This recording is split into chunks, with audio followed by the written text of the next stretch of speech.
ദൈവത്തെ കണ്ടുകൊണ്ടിരും ശബ്ദ സങ്കീർത്തനങ്ങൾ 113 പറയുന്നു, സഹോദരങ്ങൾ ഏക മനസ്സോടെ ഒരുമിച്ച് വസിക്കുന്നത് എത്ര വിശിഷ്ടവും സന്തോഷകരമെന്ന് പറയുമ്പോൾ നമ്മുടെ കൂട്ടായ്മയിലേക്ക് വിശുദ്ധാത്മാവിന്റെ അഭിഷേകം നിറയുന്നതിനെ ഓർത്തുകൊണ്ട് ഒരിക്കൽ കൂടി നമ്മുടെ ഇടതേക്കരം നെഞ്ചോട് ചേർത്ത് പിടിച്ച് നമ്മുടെ വലതേക്കരം ഉയർത്തിപ്പിടിക്കാൻ നമുക്കൊരു യോഗ്യതയില്ല എങ്കിലും ഈ സമയം വിശുദ്ധാത്മാവ് നിറഞ്ഞുകൊണ്ട് ഈ കൂട്ടായ്മ ശക്തി പ്രാപിക്കുന്നതിനെ ഓർത്ത് നന്ദി പറഞ്ഞ് സ്തുതിക്കാം. Hallelujah, hallelujah.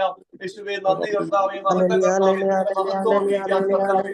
ഞങ്ങൾക്ക് എന്താ കർത്താവേ, മഹത്വം അംഗീകരിക്കാം കർത്താവേ.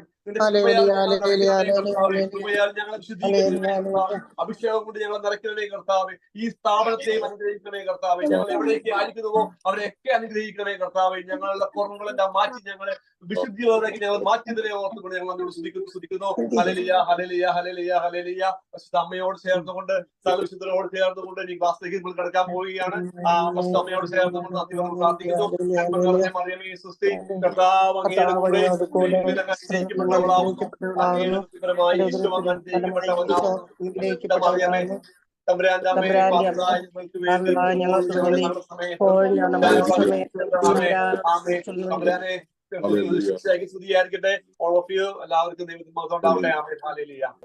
വിറ്റ്നസ് പറയാനായിട്ട് മോളി ജേക്കബിനെ ക്ഷണിക്കുന്നു. മോളി ജേക്കബ് റെഡിയാണെന്ന് കരുതുന്നു. എനിക്ക് ചെറിയൊരു ജലദോഷമൊക്കെ ആയിരിക്കണം. എൻ്റെ ഒച്ച ഇച്ചിരി അടച്ചിരിക്കുകയാണ്, അതുകൊണ്ട് ഒന്ന് ക്ഷമിക്കുക. ജസ്ന ചേച്ചി എന്നോട് ഇങ്ങനെ പറഞ്ഞു ഒരു ടെസ്റ്റ് മണി പറയണമെന്ന്. ഇന്നത്തെ നമ്മുടെ ടോപ്പിക്ക് കൂട്ടായ്മയെ പറ്റിയാണ്. അപ്പം അതുമായിട്ട് ബന്ധപ്പെട്ടുള്ള ഒരു വിറ്റ്നസ് പറയണമെന്ന് പറഞ്ഞു. അപ്പം എനിക്ക് ഏറ്റവും ഈ കഴിഞ്ഞ ആഴ്ച അതുമായിട്ട് ബന്ധപ്പെട്ട് നടന്ന ഒരു സംഭവം ഇതുമായിട്ട് കണക്ട് ചെയ്ത് പറയാൻ ഞാൻ ആഗ്രഹിക്കുന്നു. ഹീബ്രൂസ് ലെറ്റർ ടു ഹീബ്രൂസ് 10-ാം അധ്യായം 24-ാമത്തെ വാക്യം ഇങ്ങനെ പറയുന്നു, സ്നേഹത്തോടെ ജീവിക്കുന്നതിനും നല്ല കാര്യങ്ങൾ ചെയ്യുന്നതിനും പരസ്പരം പ്രോത്സാഹിപ്പിക്കാൻ എങ്ങനെ കഴിയുമെന്ന് നമുക്ക് പര്യാലോചിക്കാം. അപ്പം ഇത് വർഷങ്ങൾക്ക് മുന്നേ ഞങ്ങളുടെ പള്ളിയിൽ ഒരു പുള്ളിക്കാരൻ ഇങ്ങനെ പറയുമായിരുന്നു, നമ്മളിത് കൂട്ടായ്മയിൽ ഇങ്ങനെ വളരാനായിട്ട് ഈ വചനം ഇങ്ങനെ പറഞ്ഞ് ഇത് ചെയ്യണമെന്നുള്ളത്. അപ്പൊ അതെന്റെ മനസ്സിൽ ഇങ്ങനെ സ്റ്റക്കായിട്ടിരിക്കുമായിരുന്നു. അപ്പൊ കഴിഞ്ഞ നിങ്ങൾക്ക് കുറെ പേർക്കെങ്കിലും അറിയാമായിരിക്കും, അമേരിക്കയിൽ കഴിഞ്ഞ ആഴ്ചയിൽ 17-ാം തീയതി തൊട്ട് 21 വരെ നാഷണൽ യൂക്കറിസ്റ്റിക് കോൺഗ്രസ്, ദിവ്യകാരുണ്യത്തിൽ ഒരു കോൺഗ്രസ് നടന്നു ഇന്ത്യാന സ്റ്റേറ്റിൽ ഇന്ത്യാനാപോളിസ് എന്ന് പറയുന്ന സ്ഥലത്ത്. അപ്പൊ അത് കഴിഞ്ഞ 2022 തൊട്ട് 2025 വരെ ഒരു യൂക്കറിസ്റ്റിക് റിവൈവലിന്റെ ഭാഗമായിട്ടാണ് ഈ കോൺഗ്രസ് നടന്നത്. അപ്പൊ ഇതിങ്ങനെ പുറത്തുനിന്നൊക്കെ നമ്മൾ കേട്ടു ലാറ്റിൻ ചർച്ച്, അമേരിക്കൻ ചർച്ചാണ് നടത്തുന്നത്. പക്ഷെ നമ്മുടെ പള്ളികളിലൊന്നും അതിനെപ്പറ്റി വലിയൊരു പുഷോ അല്ലെങ്കിൽ വലിയൊരു അഡ്വർടൈസ്മെന്റോ ഒന്നും കേട്ടില്ല. പക്ഷെ ഞാൻ ജീസസ് യൂത്ത് മൂവ്മെന്റിന്റെ ഒരു ഭാഗമായിട്ട് വർഷങ്ങളായിട്ട് ഇതിന് ഇൻവോൾവ് ആണ്. അപ്പൊ ഈ കൂട്ടായ്മയുടെ കാര്യം പറയുമ്പോൾ ഞങ്ങൾ ഈ മോളിമ പറഞ്ഞ പോലെ ഞാനും ഒരു ഗ്രാൻഡ് മദർ ആണ്. ഞാൻ പക്ഷെ ജീസസ് യൂത്ത് മൂവ്മെന്റിലെ വർഷങ്ങളായിട്ട് 2004 തൊട്ട് ഞാൻ ഇൻവോൾവ് ആണ് ത്രൂ പിള്ളേര്. പക്ഷെ ഞാൻ എല്ലാ വർഷവും കമ്മിറ്റ്മെന്റ് എടുക്കുകയും ഞാൻ ഫോർമേഷൻ കോഴ്സ് എല്ലാം എടുക്കുകയും ലാസ്റ്റ് ഇത് ഒഴിച്ച് ബാക്കിയെല്ലാം ഞാൻ എടുത്തതാണ്. അതുപോലെ പല പ്രയർ ഗ്രൂപ്പിനെയും കൂട്ടായ്മയിലൊക്കെ ഞാൻ ഇൻവോൾവ് ആണ്. അപ്പൊ ഞങ്ങൾ കഴിഞ്ഞ മുന്നത്തെ വർഷം അബേക്ക് എന്നും പറഞ്ഞൊരു ജീസസ് യൂത്തിന്റെ ഒരു നാഷണൽ ഗ്യാതറിംഗ് ഉണ്ടായിരുന്നു ഇവിടെ ഒരു സ്റ്റേറ്റിൽ. അപ്പൊ അവിടുന്ന് ഞങ്ങൾ ഇങ്ങനെ വന്നപ്പം ഞങ്ങൾ sometimes we feel like we don't belong there. അപ്പൊ കാരണം നമ്മൾ ഇച്ചിരി ഓൾഡർ ഏജ് ഗ്രൂപ്പാണ്, നമ്മുടെ മക്കളെ കല്യാണം കഴിച്ചു, കൊച്ചുമക്കള് അവരെ ഡീൽ ചെയ്യുന്ന കാര്യങ്ങൾ, കൾച്ചറൽ ഡിഫറൻസ്, കോൺഫ്ലിക്റ്റ്, ഇതെല്ലാം നമുക്ക് പലപ്പോഴും ഒരു സ്ട്രഗിൾസ് ആയിട്ട് തോന്നിയിട്ടുണ്ട്. അപ്പം ഞങ്ങൾ ഇങ്ങനെ തീരുമാനിച്ചു നമുക്കൊരു ചെറിയൊരു വാട്സാപ്പ് ഗ്രൂപ്പ് തുടങ്ങാൻ, നമുക്കിങ്ങനെ ഷെയർ ചെയ്യാം, നമ്മുടെ we can empower each other അല്ലെങ്കിൽ ഷെയർ ഈച്ച് അതർ, ഇങ്ങനെ ലേൺ ഫ്രം ഈച്ച് അതർ എന്നുള്ള രീതിയിൽ ഞങ്ങൾ അന്ന് വന്നേന്ന്. ഞാനാണ് അതിന് ആക്ച്വലി വാട്സാപ്പ് ഗ്രൂപ്പ് തുടങ്ങി. അപ്പം ഞങ്ങൾ എന്നിട്ട് വൺസ് എ മന്ത് ഞങ്ങൾ ഇങ്ങനെ ചെറിയൊരു ഗൂഗിൾ മീറ്റ് തുടങ്ങും. അത് മോസ്റ്റ്ലി ഞങ്ങൾ സോഷ്യലൈസേഷൻ ആണ് ചെയ്യുന്നത്. പക്ഷെ എന്നാലും നമുക്ക് ഹൃദയം തുറന്ന് സംസാരിക്കാനും, കാരണം നമ്മുടെ ഈ ഒരു ഭാഷ നമ്മുടെ കുറച്ച് യങ് ജനറേഷനോട് പറഞ്ഞാൽ അവർക്ക് മനസ്സിലാവില്ല. അപ്പൊ നമ്മൾ അങ്ങനെ ആ ഒരു ഗ്രൂപ്പ് തുടങ്ങി. അപ്പോൾ മിക്കവാറും ഞങ്ങൾ ചെറുതായിട്ട് പ്രാർത്ഥിക്കും, നമ്മൾ ഷെയർ ചെയ്യും, അങ്ങനെ ഇത് പോകുമായിരുന്നു. അപ്പം കഴിഞ്ഞ ഈ വർഷം ആദ്യം ഒരു ജാനുവരി സമയത്ത് കണ്ടാന്ന്. അപ്പൊ ഞങ്ങളുടെ കൂട്ടായ്മയിലുള്ള ഒരാൾ ടെക്സാസിൽ, ഇവിടുന്ന് ന്യൂജേഴ്സിൽ നിന്ന് മൂവ് ചെയ്ത് ടെക്സാസിൽ പോയതാണ്. അവർ ഭയങ്കരമായിട്ട് ഇൻവോൾവ് ആണ്, അവരുടെ മക്കളെല്ലാം ജീസസ് യൂത്തിൽ ഇൻവോൾവ്. അപ്പൊ എന്നോട് പറഞ്ഞു, മോളി നമുക്ക് ഈ ദിവ്യകാരുണ്യ യൂക്കറിസ്റ്റിക് കോൺഗ്രസിന് നമ്മൾ പോകണമെന്ന് പറഞ്ഞു. ഒത്തിരി ആൾക്കാർ വരുന്നതാണ്. 83 വർഷം കൂടി 10ാമത്തെ കോൺഗ്രസ് ആണ്. പക്ഷെ ഇത് 83 വർഷം കൂടി ഇത് ചെയ്യുന്നതാണ്. നമുക്ക് പോകണേ, നമുക്ക് ഇനി ജീവിതത്തിൽ ഇങ്ങനെ ഒരിക്കലും ഇതിനൊരു ഇത് കിട്ടത്തില്ല. എന്നതാ ഇത് എന്തൊന്നും നമുക്ക് യാതൊരു ഐഡിയയും ഇല്ല. അപ്പൊ ഈ ആഗ്രഹം ഇങ്ങനെ മനസ്സിൽ കടന്നിരുന്നു. അപ്പൊ എന്നെ സംബന്ധിച്ചിടത്തോളം ഞാൻ സിംഗിൾ ആണ്, എന്റെ ഹസ്ബൻഡ് മരിച്ചുപോയി. എനിക്കിപ്പം പുള്ളി ഉണ്ടെങ്കിലും വരത്തില്ല. പക്ഷെ ഇങ്ങനെ അവിടെ അത്രയൊക്കെ ദൂരത്ത് ഡ്രൈവ് ചെയ്ത് പോകാൻ ഇപ്പൊ ഇതിനകത്തൊക്കെ പങ്കെടുക്കാന്ന് പറഞ്ഞു കഴിഞ്ഞാൽ ഐ നീഡ് സം സപ്പോർട്ട്, അല്ലെങ്കിൽ ഒരു ഫെലോഷിപ്പ് ആരെങ്കിലും കൂട്ടായ്മയിൽ പോയാൽ എനിക്ക് പറ്റുള്ളൂ എന്ന് എനിക്ക് 100% അറിയാം. അപ്പൊ ആ മറ്റേ പുള്ളിക്കാരത്തി പറഞ്ഞു അവരുടെ മോള് പോകുന്നുണ്ടെന്ന് പറഞ്ഞ് അവരെ എല്ലാം ബുക്ക് ചെയ്തു. അപ്പൊ ഞാനിങ്ങനെ ഒരു ആഗ്രഹം ഇങ്ങനെ ഞങ്ങളുടെ കൂട്ടായ്മയിലെ വേറൊരു ആന്റി ഒരു പുള്ളിക്കാരത്തിയോടും പറഞ്ഞു. അവര് ഞങ്ങൾ ഈ ഗ്രാൻഡ് മദേഴ്സിന്റെ ഒരു ഇതിനകത്തുള്ളതാണ്.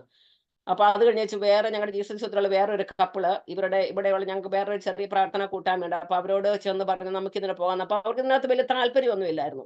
അപ്പൊ ഈ പുള്ളിക്കാരൻ ഇത് പ്രസന്റ് ചെയ്ത് ഇങ്ങനെയാണ്. അപ്പൊ അവരെല്ലാ വർഷവും ഇങ്ങനെ വെക്കേഷന് പോകും, ചെറിയൊരു പിന്നെ ഒരു ഫാമിലി ആയിട്ട് പോകും, വണ്ടിയൊക്കെ എടുത്ത് ഒരു ക്യാമ്പിങ്ങോ അല്ലെങ്കിൽ ഒരു Airbnb ഒക്കെ എടുത്ത് ഇങ്ങനെ എൻജോയ് ചെയ്യുന്ന പാർട്ടി വർഷത്തിലൊന്ന് വെക്കേഷൻ പോകുന്നു. അപ്പൊ ഇവര് പറഞ്ഞു, ഈ പുള്ളിക്കാരൻ പറഞ്ഞു ഇവർക്ക് യൂക്രിസ്റ്റിക് കോൺഗ്രസിന് പോകാൻ താല്പര്യമില്ല.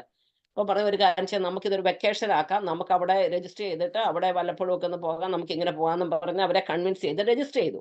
ആ സമയത്തൊന്നും നമുക്ക് ഇതിന്റെ മഹത്വം അല്ലെങ്കിൽ ഇമ്പോർട്ടൻസ് ഒന്നും നമ്മൾ മനസ്സിലാവുന്നില്ല. അപ്പൊ ഞങ്ങൾ പറഞ്ഞു ഞാനും വേറൊരാൾ കൊണ്ട് ഞങ്ങൾ സിംഗിൾ ആണ്, ഞങ്ങളെ കൊണ്ട് നിങ്ങളുടെ കൂടെ കൂട്ടണം, നിങ്ങൾ താമസിക്കുന്നിടത്ത് നിങ്ങൾ പിന്നെ ട്രാവൽ ചെയ്യുന്ന ഞങ്ങളെ കൂട്ടണം, നിങ്ങൾ എങ്ങനെയാന്ന് പറഞ്ഞ് ഞങ്ങൾ എനിവേ ഒരു ദിവസം ഞങ്ങൾ എല്ലാവരും രജിസ്റ്റർ ചെയ്തു. അങ്ങനെ ആ സംഗതി കഴിഞ്ഞു. പിന്നെ ഇവര് Airbnb എടുത്തു, രജിസ്റ്റർ ചെയ്തു. അങ്ങനെ ഞങ്ങൾ ആ തീരുമാനമെടുത്തു. വചനത്തിൽ ഇങ്ങനെ ഒരു ഇതുണ്ട്, നിങ്ങൾ കർത്താവിൽ ആനന്ദിക്കാൻ നിങ്ങളുടെ ആഗ്രഹങ്ങൾ കർത്താവ് സാധിച്ചു തരുന്നു. സങ്കീർത്തനം 37:4. അപ്പൊ നമ്മുടെ ഒരു ആഗ്രഹം നമ്മളെ മനസ്സിൽ കടന്ന ദൈവം അതെങ്ങനെ, എനിക്ക് ഇപ്പോഴും വിശ്വസിക്കാൻ പറ്റുന്നില്ല ഞാൻ അതെങ്ങനെ പോയി അതിനകത്ത് സംബന്ധിച്ചു. പ്രത്യേകിച്ച് അവിടെ ഒരുപാട് നടക്കാനൊക്കെ ഉണ്ട്. നമ്മൾ അബോവ് 60, 70 ഒക്കെ ഉള്ള ആൾക്കാരാണ്. പക്ഷെ അവിടെ അത് ദൈവം എല്ലാം വളരെ ഭംഗിയായിട്ട് നടത്താനും ആ റിവൈവൽ അല്ലെങ്കിൽ ആ കോൺഗ്രസിന് പങ്കെടുക്കാനും ഒരുപാട് നല്ല നല്ല ടോക്കുകൾ കേൾക്കാനും ഈശോയുടെ ഈ യൂക്രിസ്റ്റിന്റെ പ്രാധാന്യം, അതിന്റെ ഹീലിംഗ് പവറും അല്ലെങ്കിൽ ദൈവം പിതാവായ ദൈവം പുത്രനിലൂടെ തന്നിരിക്കുന്ന ഗിഫ്റ്റ് നമ്മളത് റിസീവ് ചെയ്ത് നമ്മൾ മറ്റുള്ളവർക്ക് എങ്ങനെ കൊടുക്കണം എന്നുള്ളതിനെ പറ്റിയൊക്കെ ഇമ്പോർട്ടൻസ് നമുക്ക് ഒത്തിരി ടോക്കുകൾ, വലിയ വലിയ famous talk cardinal Dolan, cardinal Tagle, അതുപോലെ ബിഷപ്പ് ബാരൻ, അതുപോലെ നമ്മുടെ ചോസൺ എന്ന് പറഞ്ഞ ഒരു സീരിയൽ ഉണ്ടല്ലോ അതിനകത്ത് അഭിനയിക്കുന്ന ജോണത്തൻ, അങ്ങനെ ഒരുപാട് നല്ല നല്ല ഫേമസ് ടോക്ക് ഒക്കെ നമുക്ക് കേൾക്കാൻ സാധിച്ചു. അപ്പം സത്യം പറഞ്ഞാൽ അത് ആ കൂട്ടായ്മയിൽ വന്ന ഒരു പ്രചോദനവും അതിനകത്തൂടെ ഒരു സപ്പോർട്ട് കിട്ടിയത് കൊണ്ടാണ് എനിക്കിതിന് പോകാൻ സാധിച്ചത്. അതുപോലെ നമുക്ക് പലപ്പോഴും നമ്മളെ കൂട്ടായ്മയിലൂടെ നമുക്ക് ഇങ്ങനെയുള്ള കാര്യങ്ങൾ ഇപ്പം ഞങ്ങൾ അവിടെ പോകുന്നതിന് മുന്നേ ഞങ്ങൾക്ക് ഒരു പ്രിപ്പറേഷൻ ഉണ്ടായിരുന്നു. അപ്പൊ ചിലരൊക്കെ ഗ്രൂപ്പായിട്ട് ഇങ്ങനെ ഇൻ പേഴ്സൺ മീറ്റ് ചെയ്ത് യൂക്രിസ്റ്റിനെ പറ്റി പഠിക്കുകയൊക്കെ ചെയ്തു. അപ്പൊ എനിക്കതിന് സാധിക്കാത്തത് കൊണ്ട് ഇവർ ഓൺലൈനിൽ ഒരു മന്ത്ലി ഞങ്ങൾ അത് യൂക്രിസ്റ്റിനെ പറ്റിയൊക്കെ കുറെ ആർട്ടിക്കിൾസ് ഒക്കെ വായിക്കുകയും ഷെയർ ചെയ്യുകയും ഒക്കെ ചെയ്തായിരുന്നു. അത് വലിയൊരു അനുഭവമായിട്ട് എനിക്ക് തോന്നി. അപ്പം അതൊന്ന് ഒത്തിരി കാര്യങ്ങൾ നമുക്ക് ഷെയർ ചെയ്യാനുണ്ട് കൂട്ടായ്മയിലൂടെ കിട്ടിയത്. പക്ഷെ ഇത് വലിയൊരു ആ കൂട്ടായ്മയിൽ കിട്ടിയ ഒരു പ്രചോദനവും പ്രോത്സാഹനവും ആ സപ്പോർട്ടും കാരണം എനിക്ക് അതിന് അറ്റൻഡ് ചെയ്യാൻ പറ്റി. അങ്ങനെ ആ ദൈവരാജ്യത്തിന്റെ ഒരു വലിയൊരു കോൺഗ്രസിൽ പങ്കെടുക്കാൻ, അതൊരു ഹിസ്റ്റോറിക് ഈവന്റ് ആണ്, അതിൽ പങ്കെടുക്കാൻ എനിക്ക് സാധിച്ചതിൽ ഞാൻ ദൈവത്തിന് നന്ദി പറയുന്നു. Praise the Lord.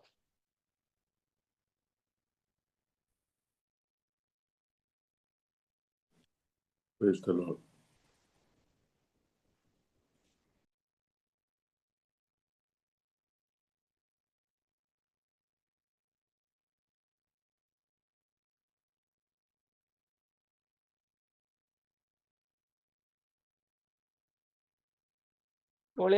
മ്യൂട്ടാണ്. ഒരു കാര്യം കൂടെ പറയാൻ ആഗ്രഹിക്കുന്നത്, കോൺഗ്രസിനകത്ത് ഏകദേശം 50,000-60,000 ആൾക്കാര് വലിയൊരു സ്റ്റേഡിയത്തില് ഈ യൂക്രിസ്റ്റിക് അഡറേഷൻ എല്ലാ ദിവസവും ഉണ്ട്. അപ്പൊ നടുക്ക് സ്റ്റേഡിയത്തിൽ വെച്ച് പിൻ ഡ്രോപ്പ് സൈലൻസ് ആയിരുന്നു. അതൊക്കെ എന്നെ വളരെ ടച്ച് ചെയ്തു. ആൾക്കാരുടെ ആ ഭക്തിയും ആ ഒരു റെവറൻസും 10,000-50,000 ആൾക്കാർ ഇരിക്കുന്നിടത്ത് ഈശോയെ ഇങ്ങനെ എഴുന്നള്ളിച്ച് വെച്ചിട്ട് ഭയങ്കരമായിട്ടുള്ള ഒരു ആരാധനയൊക്കെ, അതൊക്കെ നമുക്ക് സത്യം പറഞ്ഞാൽ അത് പറഞ്ഞറിയിക്കാൻ പറ്റത്തില്ല. അതുപോലെയുള്ള ഒരു ഇതായിരുന്നു. അതുപോലെ യൂക്രിസ്റ്റിക് പ്രൊസഷൻ സ്ട്രീറ്റിൽ കൂടെ ഇങ്ങനെ കുർബാന എഴുന്നള്ളിച്ചുകൊണ്ട് പോകുന്നതും ആൾക്കാർ നീൽ ഡൗൺ ചെയ്യുന്നതും ഭയങ്കര ഒരു അനുഭവമായിരുന്നു. Thank you Molly for the next testimony. Johnson ആണ്. കൂട്ടായ്മയെ കുറിച്ചൊരു ക്ലാസ്സിനായി ജോൺസനെ സ്വാഗതം ചെയ്യുന്നു. യേശുമിശിഹായ്ക്ക് സ്തുതിയായിരിക്കട്ടെ. കഴിഞ്ഞ ആഴ്ചകളിലൊക്കെ നമ്മൾ ഓരോ ക്ലാസ്സുകളിലൂടെ കടന്നു പോവുകയായിരുന്നു. ഇപ്പൊ നല്ലൊരു സാക്ഷ്യം നമ്മൾ കേട്ടു. കൂട്ടായ്മ അനുഭവത്തെ കുറിച്ചും കൂട്ടായ്മ ഉണ്ടായിരിക്കേണ്ട ആവശ്യകതയെ കുറിച്ചും ഒക്കെ ഒരു സാക്ഷ്യവും കേട്ടു. ഈ ആഴ്ച നാം ആ കൂട്ടായ്മയെ കുറിച്ചിട്ട് കുറച്ചും കൂടി അല്പം കൂടി വ്യക്തമായിട്ട് നമുക്ക് മനസ്സിലാക്കാനായിട്ട് പരിശ്രമിക്കാം. കൂട്ടായ്മ എന്ന് പറയുമ്പോൾ പെട്ടെന്ന് നമുക്ക് എല്ലാവർക്കും പരിചയമുള്ള വാക്ക് തന്നെയാണ്. ഒത്തിരി കൂട്ടായ്മകൾ നമുക്കുണ്ട്. നമ്മുടെ വ്യക്തിപരമായ കുടുംബം ഒരു കൂട്ടായ്മയാണ്. അതോടൊപ്പം തന്നെ സമൂഹത്തിന്റെ കൂട്ടായ്മകൾ, പലതരത്തിലുള്ള വ്യക്തികൾ തമ്മിൽ, സംഘടനകൾ, ക്ലബ്ബുകൾ, അങ്ങനെ ഒത്തിരിയേറെ കൂട്ടായ്മകളുണ്ട്. എന്ന് നമ്മൾ ഇപ്പൊ ചർച്ച ചെയ്യുന്നത് ദൈവികമായ ഒരു കൂട്ടായ്മയെ കുറിച്ചിട്ടാണ്. നമുക്കറിയാം, ദൈവം തന്നെ ഒരു കൂട്ടായ്മയാണ്. പിതാവ്, പുത്രൻ, പരിശുദ്ധാത്മാവുമായ ആ ത്രിയേക കൂട്ടായ്മയാണ് കത്തോലിക്ക സഭയുടെ അടിസ്ഥാന ഘടകം എന്ന് പറയുന്നത് തന്നെ. ത്രിയേക കൂട്ടായ്മ, പിതാവും പുത്രനും പരിശുദ്ധാത്മാവുമായ ആ ത്രിയേക കൂട്ടായ്മയുടെ ഒരു അടിസ്ഥാനത്തിന്മേലാണ് കത്തോലിക്ക സഭയുടെ നിലനിൽപ്പ് എന്ന് തന്നെ നമുക്ക് പറയാം. ആ ഒരു കൂട്ടായ്മയില് ആണ് നമ്മൾ തുടങ്ങുന്നതും എല്ലാ പ്രാർത്ഥനകളും തന്നെ. കത്തോലിക്ക സഭയുടെ എല്ലാ കൂദാശകളും ആരംഭിക്കുന്നത് തന്നെ ഈ ത്രിത്വത്തിന്റെ നാമത്തിലാണ്. ഈ പ്രാർത്ഥനയിലാണ് എല്ലാ തരത്തിലും പ്രാർത്ഥനകളും നമ്മൾ ആരംഭിക്കുന്നത്. അവസാനിപ്പിക്കുന്നതും ഈ പ്രാർത്ഥനയിലാണ്. പിതാവിനും പുത്രനും പരിശുദ്ധാത്മാവും സ്തുതിയൊക്കെ പറഞ്ഞുകൊണ്ടാണ് നമ്മൾ പ്രാർത്ഥനയും അവസാനിപ്പിക്കുന്നത്, ചിലപ്പോൾ മറ്റുള്ളവർക്ക് സ്തുതി കൊടുക്കുന്നത്. അങ്ങനെ ആ ത്രിത്വത്തിന്റെ കൂട്ടായ്മ നമുക്ക് കാണാനായിട്ട് സാധിക്കും. നമുക്കറിയാം ഉൽപ്പത്തിയില് ദൈവം മനുഷ്യനെ സൃഷ്ടിക്കുന്നുണ്ട്. ദൈവം മനുഷ്യനെ സൃഷ്ടിക്കുന്നത് ഈ ത്രിത്വത്തിന്റെ കൂട്ടായ്മയിൽ നിന്നുകൊണ്ടാണ്.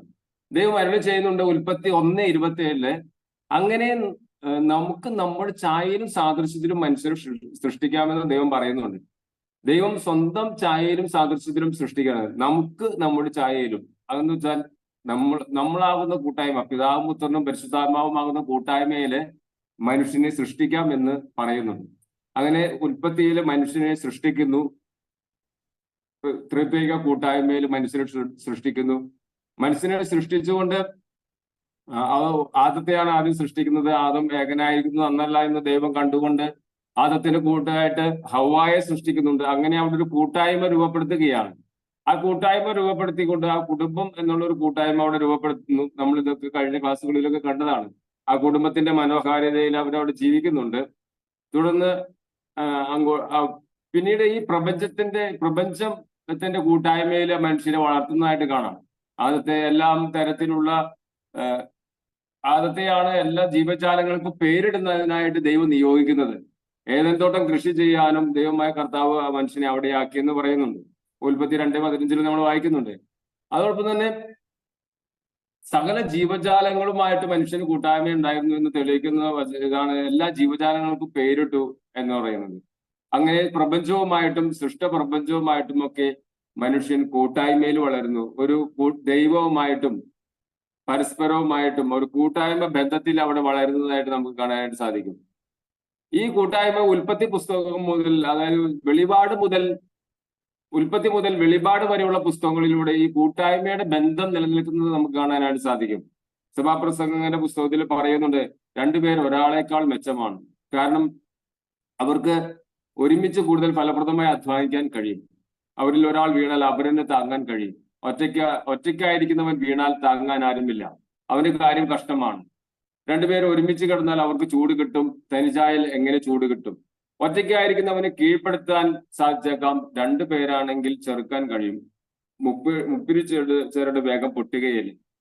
അപ്പൊ പഴയ നിയമ പുസ്തകങ്ങളിലൂടെയും അല്ലെങ്കിൽ ബൈബിളിലൂടെയും ഒക്കെ കടന്നു പോകുമ്പോൾ നമുക്ക് കാണാനായിട്ട് സാധിക്കും പരസ്പരം കൂട്ടായ്മയുടെ ആ ത്രിത്വത്തിന്റെ കൂട്ടായ്മയുടെ അനുഭവത്തിലേക്ക് മനുഷ്യനെ കൊണ്ടുവരാനായിട്ട് ദൈവം കിണഞ്ഞ് പരിശ്രമിക്കുന്നത്. അങ്ങനെ കൂട്ടായ്മയിൽ വളർത്തുന്ന ആ ത്രിത്വത്തിന്റെ കൂട്ടായ്മയുടെ ആനന്ദത്തില് ആദവും ഹവ്വായും ജീവിച്ചിരുന്നു. പക്ഷെ നമുക്കറിയാം, പാപം ചെയ്തത് മൂലം, പാപാവസ്ഥയിൽ ഉൾപ്പെട്ടതൊക്കെ മൂലം അവർ അതിൽ നിന്ന് വിട്ടുപോയി. മനുഷ്യവർഗം പാപത്തിന്റെ അവസ്ഥയിൽ വന്നു. അവൻ ഏകനായി, നിരാശനായി, ഒറ്റയ്ക്കായ അവസ്ഥയിലേക്ക്, പരസ്പരം പഴിചാരുന്ന അവസ്ഥയിലേക്ക് കടന്നു പോയതൊക്കെ നമുക്ക് കണ്ടു കഴിഞ്ഞു. ഇങ്ങനെ നശിച്ചുപോയ മനുഷ്യവർഗത്തിനെ പലപ്പോഴും കൂട്ടിച്ചേർത്ത് കൂട്ടായ്മയായി കൊണ്ടുവരുന്ന ആ രക്ഷാകരമായ പദ്ധതിയിലേക്ക് ദൈവം ഒരുക്കുകയാണ്. നഷ്ടപ്പെട്ടു പോയ ആ കുടുംബ ബന്ധം, നഷ്ടപ്പെട്ടു പോയ ആ ത്രിത്വ അനുഭവം വീണ്ടും മനുഷ്യനിലേക്ക് കൊണ്ടുവരാനായിട്ട് ദൈവം കിണഞ്ഞ് പരിശ്രമിക്കുന്നുണ്ട്. അങ്ങനെ ഓരോ പ്രവാചകന്മാരെ അയക്കുന്നു. പ്രവാചകന്മാരിലൂടെയൊക്കെ ഈ ചിതറിപ്പോയ ജനത്തേക്ക് ഒരുമിച്ച് ചേർക്കുവാനായിട്ട് ദൈവം ആഗ്രഹിക്കുന്നു. ഈ കൂട്ടായ്മയുടെ ബന്ധത്തെക്കുറിച്ചും ഇതിനെക്കുറിച്ചൊക്കെ സഭാപ്രസംഗകൻ പറയുന്ന വചനമാണ് ഇപ്പോൾ നമ്മൾ കേട്ടത്. രണ്ടുപേർ ഒരുമിച്ച് നിന്നാൽ മാത്രമാണ് അവിടെ ശക്തി ഉണ്ടാകുക, അവിടെ അവർക്ക് എന്തെങ്കിലും കാര്യങ്ങളൊക്കെ ചെയ്യാനായിട്ട് സാധിക്കുക എന്നുള്ളത് പറയുന്നുണ്ട്. അങ്ങനെ നഷ്ടപ്പെട്ടു പോയ ആ ബന്ധം പുനഃസ്ഥാപിക്കുകയാണ് ദൈവം ചെയ്യുന്നത്. പുതിയ നിയമത്തിലേക്ക് കടന്നു വരുമ്പോൾ യേശുവിന്റെ രക്ഷാകര പദ്ധതി അവിടെ നിറവേറപ്പെടുന്നത് ഒരു കുടുംബത്തിലാണ്. യോസേപ്പിനെയും മേരിയെയും ഒരുമിച്ച് ചേർത്തുകൊണ്ട് ഒരു കുടുംബമായി രൂപപ്പെടുത്തിക്കൊണ്ടാണ് യേശുവിന്റെ യേശു ജനിക്കുന്നതും രക്ഷാകര പദ്ധതിയുടെ ആരംഭം, ക്ലൈമാക്സിന്റെ ആരംഭം അവിടെ സംഭവിക്കുന്നത്. അങ്ങനെ യേശു ആ കുടുംബത്തിലാണ് ജനിക്കുന്നത് നമുക്ക് കാണാനായിട്ട് സാധിക്കും. കുടുംബം എന്ന കൂട്ടായ്മയിൽ യേശു അവിടെ ജനിക്കുന്നു. ആ കുടുംബം എന്ന കൂട്ടായ്മയിൽ യേശു ജനിച്ചുകൊണ്ട് കൂട്ടായ്മയുടെ മഹത്വം നമുക്ക് മനസ്സിലാക്കി തരികയാണ്. പിതാവും പുത്രനും പരിശുദ്ധാത്മാവുമായ ആ ത്രികേയ കൂട്ടായ്മയുടെ മഹത്വം നമുക്ക് മനസ്സിലാക്കി തരുന്നു. ആ കൂട്ടായ്മയിൽ ജനിക്കുന്ന യേശു ഒരു കൂട്ടായ്മ അനുഭവത്തിലൂടെ ജീവിതത്തെ നയിക്കുമ്പോൾ ആ കൂട്ടായ്മയിൽ നിന്ന് യേശു തന്റെ പ്രവർത്തനം ആരംഭിക്കുന്നു. ക്രിസ്തുവിന്റെ കൂട്ടായ്മയെ കുറിച്ച് പിന്നെ നമുക്ക് കാണാനായിട്ട് സാധിക്കും. ജ്ഞാനസ്നാന വേളയിൽ പരിശുദ്ധാത്മാവ് പ്രാപിന്റെ രൂപത്തിൽ യേശുവിന്റെ മേൽ ഇറങ്ങി വരികയും സ്വർഗം തുറക്കപ്പെടുകയും നീ എന്റെ പ്രിയപുത്രൻ, നിന്നിൽ ഞാൻ പ്രസാദിച്ചിരിക്കുന്നു എന്നുള്ള പിതാവിന്റെ സ്വരം ഉണ്ടാകുകയും ചെയ്യുന്നു. ലൂക്ക 3:22 നമ്മൾ വായിക്കുന്നുണ്ട്. അങ്ങനെ ത്രിത്വത്തിന്റെ കൂട്ടായ്മ വീണ്ടും അവിടെ വെളിപ്പെടുത്തുകയാണ്. ത്രിത്വത്തിന്റെ കൂട്ടായ്മ അവിടെ വീണ്ടും വെളിപ്പെടുത്തുന്നു. യേശു ആ കൂട്ടായ്മയിൽ നിന്നുകൊണ്ടാണ് തന്റെ പ്രവർത്തനങ്ങൾ ആരംഭിക്കുന്നത്. ആത്മാവിന്റെ ശക്തി തന്നിലേക്ക് കടന്നു വരികയും പരിശുദ്ധാത്മാവിന്റെ ശക്തിയിൽ നിന്നുകൊണ്ടാണ് കൂട്ടായ്മ അനുഭവത്തിലേക്ക് കടന്നു വരുന്നത്. കഴിഞ്ഞ ക്ലാസ്സുകളിൽ നമ്മൾ കേട്ടു, പരിശുദ്ധാത്മാവിനെ നമ്മൾ സ്വീകരിക്കണം, ദാഹിക്കണം, പരിശുദ്ധാത്മാവിന് വേണ്ടി പ്രാർത്ഥിക്കണം, പരിശുദ്ധാത്മാവിന്റെ അഭിഷേകത്താൽ നിറയപ്പെടണം. ഓരോ ദിവസം ചോദിക്കുമ്പോഴൊക്കെ ആഗ്രഹത്തോട് ചോദിക്കുമ്പോൾ ആത്മാവ് നമുക്ക് ലഭിക്കുമെന്ന്. ആത്മാവിന്റെ അഭിഷേകത്തിൽ നിന്നുകൊണ്ട് നമുക്ക് കൂട്ടായ്മ അനുഭവത്തിലേക്ക് കടന്നു വരാനായിട്ട് സാധിക്കും. ആത്മാവിന്റെ അഭിഷേകത്തിൽ നിന്നുകൊണ്ട് മാത്രമേ അത് സാധിക്കുകയുള്ളൂ. ദൈവികമായ കൂട്ടായ്മയിലേക്ക് കടന്നു വരാൻ സാധിക്കുകയുള്ളൂ എന്ന് തന്നെയാണ് ഇതിലൂടെ യേശു നമുക്ക് വ്യക്തമാക്കി തരുന്നത്. 1 യോഹന്നാൻ 1-ാം അധ്യായം 7-ാം വാക്യത്തിൽ ഇങ്ങനെ പറയുന്നുണ്ട്, അവിടുന്ന് പ്രകാശത്തിലായിരിക്കുന്നത് പോലെ നമ്മൾ പ്രകാശത്തിൽ ചരിക്കുമെങ്കിൽ നമുക്ക് പരസ്പരം കൂട്ടായ്മ ഉണ്ടാകുമെന്ന്. അവിടുന്ന് പ്രകാശത്തിലായിരിക്കുന്നത് പോലെ നമ്മൾ പ്രകാശത്തിൽ ചരിക്കുമെങ്കിൽ നമുക്ക് പരസ്പരം കൂട്ടായ്മ ഉണ്ടാകുമെന്ന്. എൻ്റെ ഒരു ജീവിതാനുഭവത്തിലൂടെ കടന്നു പോകുമ്പോൾ എൻ്റെ കുറച്ച് നാൾ 10ാം ക്ലാസ് വരെയുള്ള കാലഘട്ടങ്ങളിലൊക്കെ പലതരത്തിലുള്ള കൂട്ടായ്മകളിലൊക്കെ ഞാൻ ഉണ്ടായിരുന്നു. CLC, KCYM, അല്ലെങ്കിൽ അൾത്താര സഖ്യം, പിന്നെ അങ്ങനെയൊക്കെ കൂട്ടായ്മകൾ ഉണ്ടായിരുന്നു. അതോടൊപ്പം തന്നെ സ്കൂളിലെ കൂട്ടുകെട്ടുകള്, ഇങ്ങനെയൊക്കെ നടന്ന കൂട്ടുകെട്ടുകളൊക്കെ ഉണ്ടായിരുന്നു. ഇതിന് ശേഷം അതുപോലെ തന്നെ കുറച്ചുകൂടി കഴിഞ്ഞപ്പോൾ സുഹൃത്തുക്കൾ, അതായത് ചുറ്റുപാടുമുള്ള സുഹൃത്തുക്കളുടെ ഒരു കൂട്ടുവലയം ഉണ്ടായിരുന്നു. സിനിമയ്ക്ക് പോവുകയും അല്ലെങ്കിൽ കമ്പനി കൂടുകയും അങ്ങനെ ചെയ്യുന്നതൊക്കെ ഒരു കൂട്ടുകെട്ടുണ്ടായിരുന്നു. ഇതെല്ലാം ഒരു തരത്തിലുള്ള ഒരു കൂട്ടായ്മയാണ്. നമ്മൾ എവിടെ നിൽക്കുന്നു, ആ ഏത് കൂട്ടായ്മയുടെ കൂടെ കൂടുന്നു, നമ്മൾ ആ കൂട്ടായ്മയുടെ ഭാഗമാണ്, ആ കൂട്ടായ്മയുടെ അംഗമാണ് എന്ന് നമുക്ക് കാണാനായിട്ട് സാധിക്കും.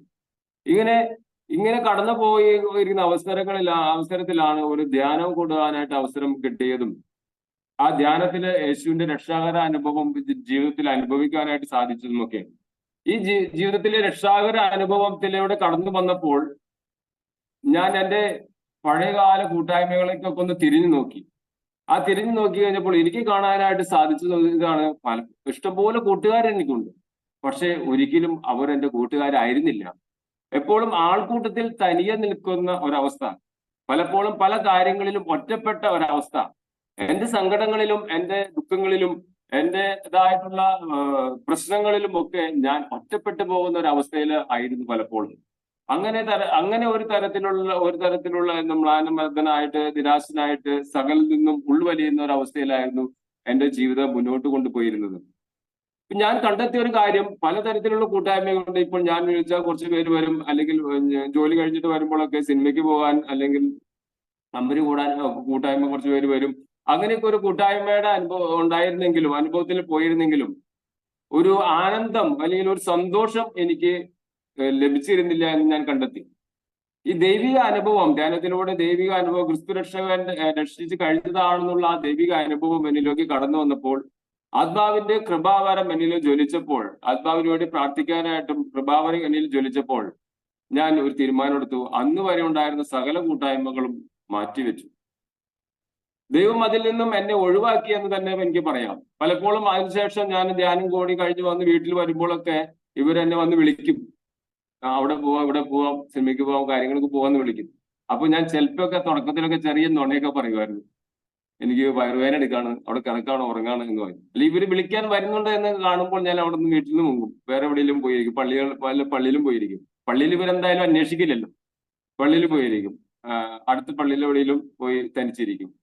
അങ്ങനെ പതുക്കെ ആ കൂട്ടായ്മകളിൽ നിന്ന്, അങ്ങനെയുള്ള എല്ലാ സകല കൂട്ടായ്മകളിൽ നിന്നും മാറാനായിട്ട് ദൈവം അവസരം തന്നു. അങ്ങനെ മുന്നോട്ട് പോകുന്ന സമയത്താണ് എനിക്ക് ദൈവികമായിട്ടുള്ള ആളുകളുടെ കൂട്ടായ്മകൾ കടന്നു വന്നു. ഇപ്പൊ മോളി ചേച്ചി പറഞ്ഞതുപോലെ ജീസസ് യൂത്ത് യിലൂടെയാണ് ഞാൻ കൂട്ടായ്മയിലൂടെ വളർന്നു വന്നത്. 2003 മുതൽ അങ്ങനെ ജീസസ് യൂത്ത് അനുഭവത്തിലൂടെ കടന്നു വന്നപ്പോൾ സകലരും എനിക്ക് ഒത്തിരി കൂട്ടായ്മകൾ എനിക്ക് കണ്ടു വന്നു. അന്ന് വരെ ഒരു സ്ത്രീയുടെ മുഖത്ത് നോക്കുകയോ അല്ലെങ്കിൽ പുറത്ത് ആരുടെ മുമ്പിൽ നിന്ന് സംസാരിക്കാൻ സാധിക്കാത്ത എനിക്ക് അനേകം സ്ത്രീകളെ, അനേകം സഹോദരിമാരെ എനിക്ക് കിട്ടി. ഞങ്ങൾ 2 മക്കളാണ്, 2 ആൺമക്കളാണ്. ഒരു പെങ്ങളില്ലാത്തതിന്റെ ദുഃഖം എനിക്ക് പലപ്പോഴും ഉണ്ടായിരുന്നു. പക്ഷേ ജീസസ് അനുഭവത്തിലൂടെ കടന്നു വന്നപ്പോൾ അനേകം പെങ്ങന്മാരെ എനിക്ക് കിട്ടി. ഈ കേരളം മുഴുവനും കൂട്ടായ്മകളെ പലരും ഒത്തിരി കൂട്ടുകാരെ കിട്ടി ദൈവികമായിട്ട് പ്രാർത്ഥിക്കുന്ന അനുഭവത്തിലൂടെ. ഇതൊക്കെ സാധ്യമായതിന്റെ ഒരു പ്രധാനപ്പെട്ട കാരണം എന്ന് പറയുന്നത് ദൈവവുമായിട്ടുള്ള ഒരു കൂട്ടായ്മ അനുഭവത്തിലേക്ക് ഞാൻ കടന്നു വന്നെന്നുള്ളതാണ്. പിതാവുമായിട്ട്, പുത്രനുമായിട്ട്, പരിശുദ്ധാത്മാവുമായിട്ടുള്ള ആ ത്രിയേക ദൈവത്തിന്റെ അനുഭവത്തിലേക്ക്, കൂട്ടായ്മ അനുഭവത്തിലേക്ക് ഞാൻ കടന്നു വന്നപ്പോൾ, പ്രകാശത്തിലേക്ക് ഞാൻ കടന്നു വന്നപ്പോൾ ദൈവികമായുള്ള അനുഭവം, ആ കൂട്ടായ്മ അനുഭവം എനിക്ക് കിട്ടി. അതെനിക്ക് വളരെ സന്തോഷമുണ്ട്. എന്റെ ജീവിതത്തെ മുഴുവനും, എന്റെ വ്യക്തിത്വത്തെ തന്നെ മാറ്റിമറിച്ചു എന്നുള്ളതാണ്. അതുവരെ ഉണ്ടായിരുന്ന എല്ലാ വൈകല്യങ്ങളും നിറഞ്ഞ വ്യക്തിത്വത്തെ പൂർണ്ണമായിട്ടും മാറ്റിമറിച്ചു. ദൈവിക വ്യക്തിത്വത്തിൽ കടന്നു വരാനായിട്ട് സാധിച്ചു. നമുക്ക് കാണാനായിട്ട് സാധിക്കും, ശിഷ്യരും പരിശുദ്ധ അമ്മയും കൂട്ടായ്മയിൽ പ്രാർത്ഥിക്കുന്ന ആദ്യത്തെ പെന്തക്കോസ്ത. അവർ ഏക മനസ്സോടെ യേശുവിന്റെ അമ്മയായ പരിശുദ്ധ മറിയത്തോടും മറ്റു സ്ത്രീകളോടൊപ്പം പ്രാർത്ഥനയിൽ മുഴുകിയിരുന്നു. അങ്ങനെ പ്രാർത്ഥിക്കുന്ന വ്യക്തിത്വത്തിലേക്കാണ് പരിശുദ്ധാത്മാവിന്റെ അഭിഷേകം കടന്നു വരികയും കൂട്ടായ്മയിൽ ആയിരിക്കുകയും ചെയ്യുന്നത്. അങ്ങനെ ആദ്യത്തെ പെന്തക്കോസ്ത അവിടെ സംഭവിക്കുകയാണ്. അപ്പോസ്തല പ്രവർത്തനം 1:14 നമ്മൾ വായിക്കുന്നുണ്ട്. ഈ കൂട്ടായ്മയില് കഴിഞ്ഞ ക്ലാസ്സുകൾ കേട്ടതുപോലെ പെന്തക്കോസ്ത അനുഭവത്തിലൂടെ വന്ന് പരിശുദ്ധാത്മാവിന്റെ കൃപയിലേക്ക് വന്നു കഴിഞ്ഞപ്പോൾ ആ കൂട്ടായ്മ അനുഭവം അവിടെ വികസിക്കുകയാണ്. അവിടെ അങ്ങനെ ആദ്യത്തെ ആത്മാവിൽ നിറഞ്ഞ് കൂട്ടായ്മ അനുഭവത്തിലേക്ക് അവിടെ കടന്നു വരികയാണ്. ആത്മാവിൽ നിറയുന്ന ഓരോ വ്യക്തിയും കൂട്ടായ്മ അനുഭവത്തിലേക്ക് കടന്നു വരുന്നു. അവന്റെ വചനം ശ്രവിച്ചവർ സ്നാനം സ്വീകരിച്ചു. ആദ്യ ദിവസം തന്നെ 3000-ഓളം ആളുകൾ അവരോട് ചേർന്നു. അപ്പോസ്തല പ്രവർത്തനം 2:41 നമ്മൾ വായിക്കുന്നുണ്ട്. പരിശുദ്ധാത്മാ അഭിഷേകം ഒരു വ്യക്തിക്ക് ഉണ്ടെന്ന് തിരിച്ചറിയുന്നത് എങ്ങനെയാണ്? കൂട്ടായ്മ അനുഭവത്തില് ദൈവികമായ ഒരു ആത്മാവിന്റെ അവസ്ഥയിൽ കൂട്ടായ്മ അനുഭവത്തിൽ ജീവിക്കുന്ന ഉണ്ടെങ്കിൽ മാത്രമാണ്. ഞാൻ പ്രാർത്ഥിക്കുന്നു, ഞാൻ ധ്യാനം കൂടുന്നു, ഞാൻ കൊന്ത ചൊല്ലുന്നു, ഞാൻ വചനം വായിക്കുന്നു, എന്നാൽ ദൈവികമായ ഒരു കൂട്ടായ്മ അനുഭവത്തിലൂടെ ഞാൻ കടന്നു പോകുന്നില്ല എങ്കിൽ തീർച്ചയായിട്ടും ആത്മാവ് എന്നിൽ പ്രവർത്തിക്കുന്നില്ല എന്ന് തന്നെ വേണം പറയാനായിട്ട്. അങ്ങനെ വചനം ശ്രവിച്ചവർ സ്നാനം സ്വീകരിച്ചു. ആദ്യ ദിവസം തന്നെ 3000-ഓളം ആളുകൾ അവരോട് ചേർന്ന് ഒരു കൂട്ടായ്മ അനുഭവത്തിലേക്ക് കടന്നു വരികയും അങ്ങനെ സഭ രൂപപ്പെടുകയും ചെയ്യുകയാണ്. തിരുസഭയാവുന്ന കൂട്ടായ്മ രൂപപ്പെടുന്നത് ആത്മാവിന്റെ അഭിഷേകത്തിൽ നിറഞ്ഞ് ചെറിയ ഒരു ഗണത്തിൽ നിന്നാണ്. തിരുസഭയാവുന്ന കൂട്ടായ്മ രൂപപ്പെടുന്നു. സഭാ കൂട്ടായ്മയിലുള്ള വളർച്ച, അങ്ങനെ സഭാ കൂട്ടായ്മയിൽ ദൈവരാജ്യം അവിടെ വളരുകയാണ്. സ്ത്രീത്വത്തിന്റെ അനുഭവത്തിലൂടെ അവിടെ ഓരോ അപ്പസ്തോലരും കടന്നു വരികയാണ്. അപ്പസ്തോല പ്രവർത്തനം 2:42 നമ്മൾ വായിക്കുന്നുണ്ട്. അവർ അപ്പസ്തോലന്മാരുടെ പ്രബോധനം, കൂട്ടായ്മ, അപ്പം മുറിക്കൽ, പ്രാർത്ഥന എന്നിവയിൽ സദാ താല്പര്യപൂർവ്വം പങ്കുചേർന്നു. എന്ന് പറയുമ്പോൾ എന്റെ ജീവിതത്തിന്റെ അനുഭവം എന്ന് പറയുമ്പോൾ ഇതായിരുന്നു. ആദ്യം ഫസ്റ്റിൽ ധ്യാനം കൂടാൻ എനിക്ക് ഭയങ്കര മടിയായിരുന്നു. ദൈവിക അനുഭവത്തിലൂടെ കടന്നു വന്ന്, ഇങ്ങനെ ജീസസ് അനുഭവത്തിലൂടെയൊക്കെ കടന്നു വന്ന്, കൂട്ടായ്മയിലൂടെ കടന്നു വന്ന് ഈ ദൈവരാജ്യത്തിന്റെ അല്ലെങ്കിൽ ഈ ദൈവസ്നേഹത്തിന്റെ ആഴത്തിലേക്ക് കടന്നു വന്നപ്പോൾ, പരിശുദ്ധാത്മാവുമായുള്ള കൂട്ടായ്മയിലേക്ക് കടന്നു വന്നപ്പോൾ പിന്നീട് ആരും പറയാതെ തന്നെ എവിടെയും ഞാൻ അന്വേഷിച്ച് ചെല്ലുകയാണ്. അതിന് കാരണം വെച്ചാൽ എനിക്ക് മരപ്പണിയായിട്ടും ജോലിയായിട്ടും ഞാൻ കാസർഗോഡ് അങ്കമാലിയിലാണ് എന്റെ വീട്, അങ്കമാലിയിലാണ് എന്റെ വീട്, കാലടിയിലാണ് വീട്. അപ്പൊ അവിടെ നിന്ന് കാസർഗോഡ് ഞാൻ ജോലി ചെയ്തപ്പോൾ അവിടെ ഒരു 2 ഏരിയയാണ്. ഒന്ന് കടലോരം ഏരിയയിൽ മുസ്ലിങ്ങൾ മാത്രവും, മലയോര മേഖലയിലും എല്ലാവരും ഉണ്ട്. ക്രിസ്ത്യാനികളാണ് കൂടുതലുള്ളത്. കടലോര മേഖലയിൽ ക്രിസ്ത്യാനികളുടെ അവിടെ ഇല്ല, ഒരു പള്ളി മാത്രമേ ഉള്ളൂ. അപ്പൊ ഞാൻ ചെന്നത് മുസ്ലിങ്ങളുടെ ഒരു ഏരിയയിലാണ് ജോലിക്ക് വേണ്ടി ചെന്നത്. അവിടെ ചെന്ന് കഴിഞ്ഞപ്പോൾ അവിടെ ഒന്നും പള്ളിയില്ല, കിലോമീറ്ററുകൾ ദൂരം പോകണം. അരമണിക്കൂറിലധികം ബസ്സിൽ യാത്ര ചെയ്ത് ദൂരെ പോകണം കുർബാനയ്ക്ക് വേണ്ടി. കാസർഗോഡ് കർണാടകത്തിന്റെ ബോർഡറിലാണ് ഒരു പള്ളി ഉള്ളത്. ഞാൻ അതിരാവിലെ എണീക്കും. ആദ്യത്തെ ബസ്സിന് പോയില്ലെങ്കിൽ കുർബാന മിസ്സാവും. പിന്നെ കഴിഞ്ഞിട്ട് കുറെ കഴിഞ്ഞിട്ടേ ബസ്സുള്ളൂ. ആദ്യത്തെ ബസ് ഇതിന് പോകും, ഞാനവിടെ കുർബാനയ്ക്ക് പോകും. തുടർന്ന് ഞാൻ ഞായറാഴ്ചകളിൽ എനിക്ക് ഒഴിവ് സമയങ്ങളിൽ കിട്ടുമ്പോൾ ഞാൻ അപ്പുറത്തുനിന്ന് ഒരു 60 കിലോമീറ്ററോളം ദൂരം യാത്ര ചെയ്ത് ഷിവ്ചാന്റെ ഒക്കെ വീട് അവിടെ കാഞ്ഞങ്ങാട്, അവിടെ അവരുടെ ജീസസ് യൂത്ത് കൂട്ടായ്മയിലേക്ക് ഞാൻ കടന്നു വരുന്നു. അങ്ങനെ ഷിവ്ചാന്റെ കൂടെ ആയിരിക്കാനൊക്കെ എനിക്ക് അവസരം കിട്ടി.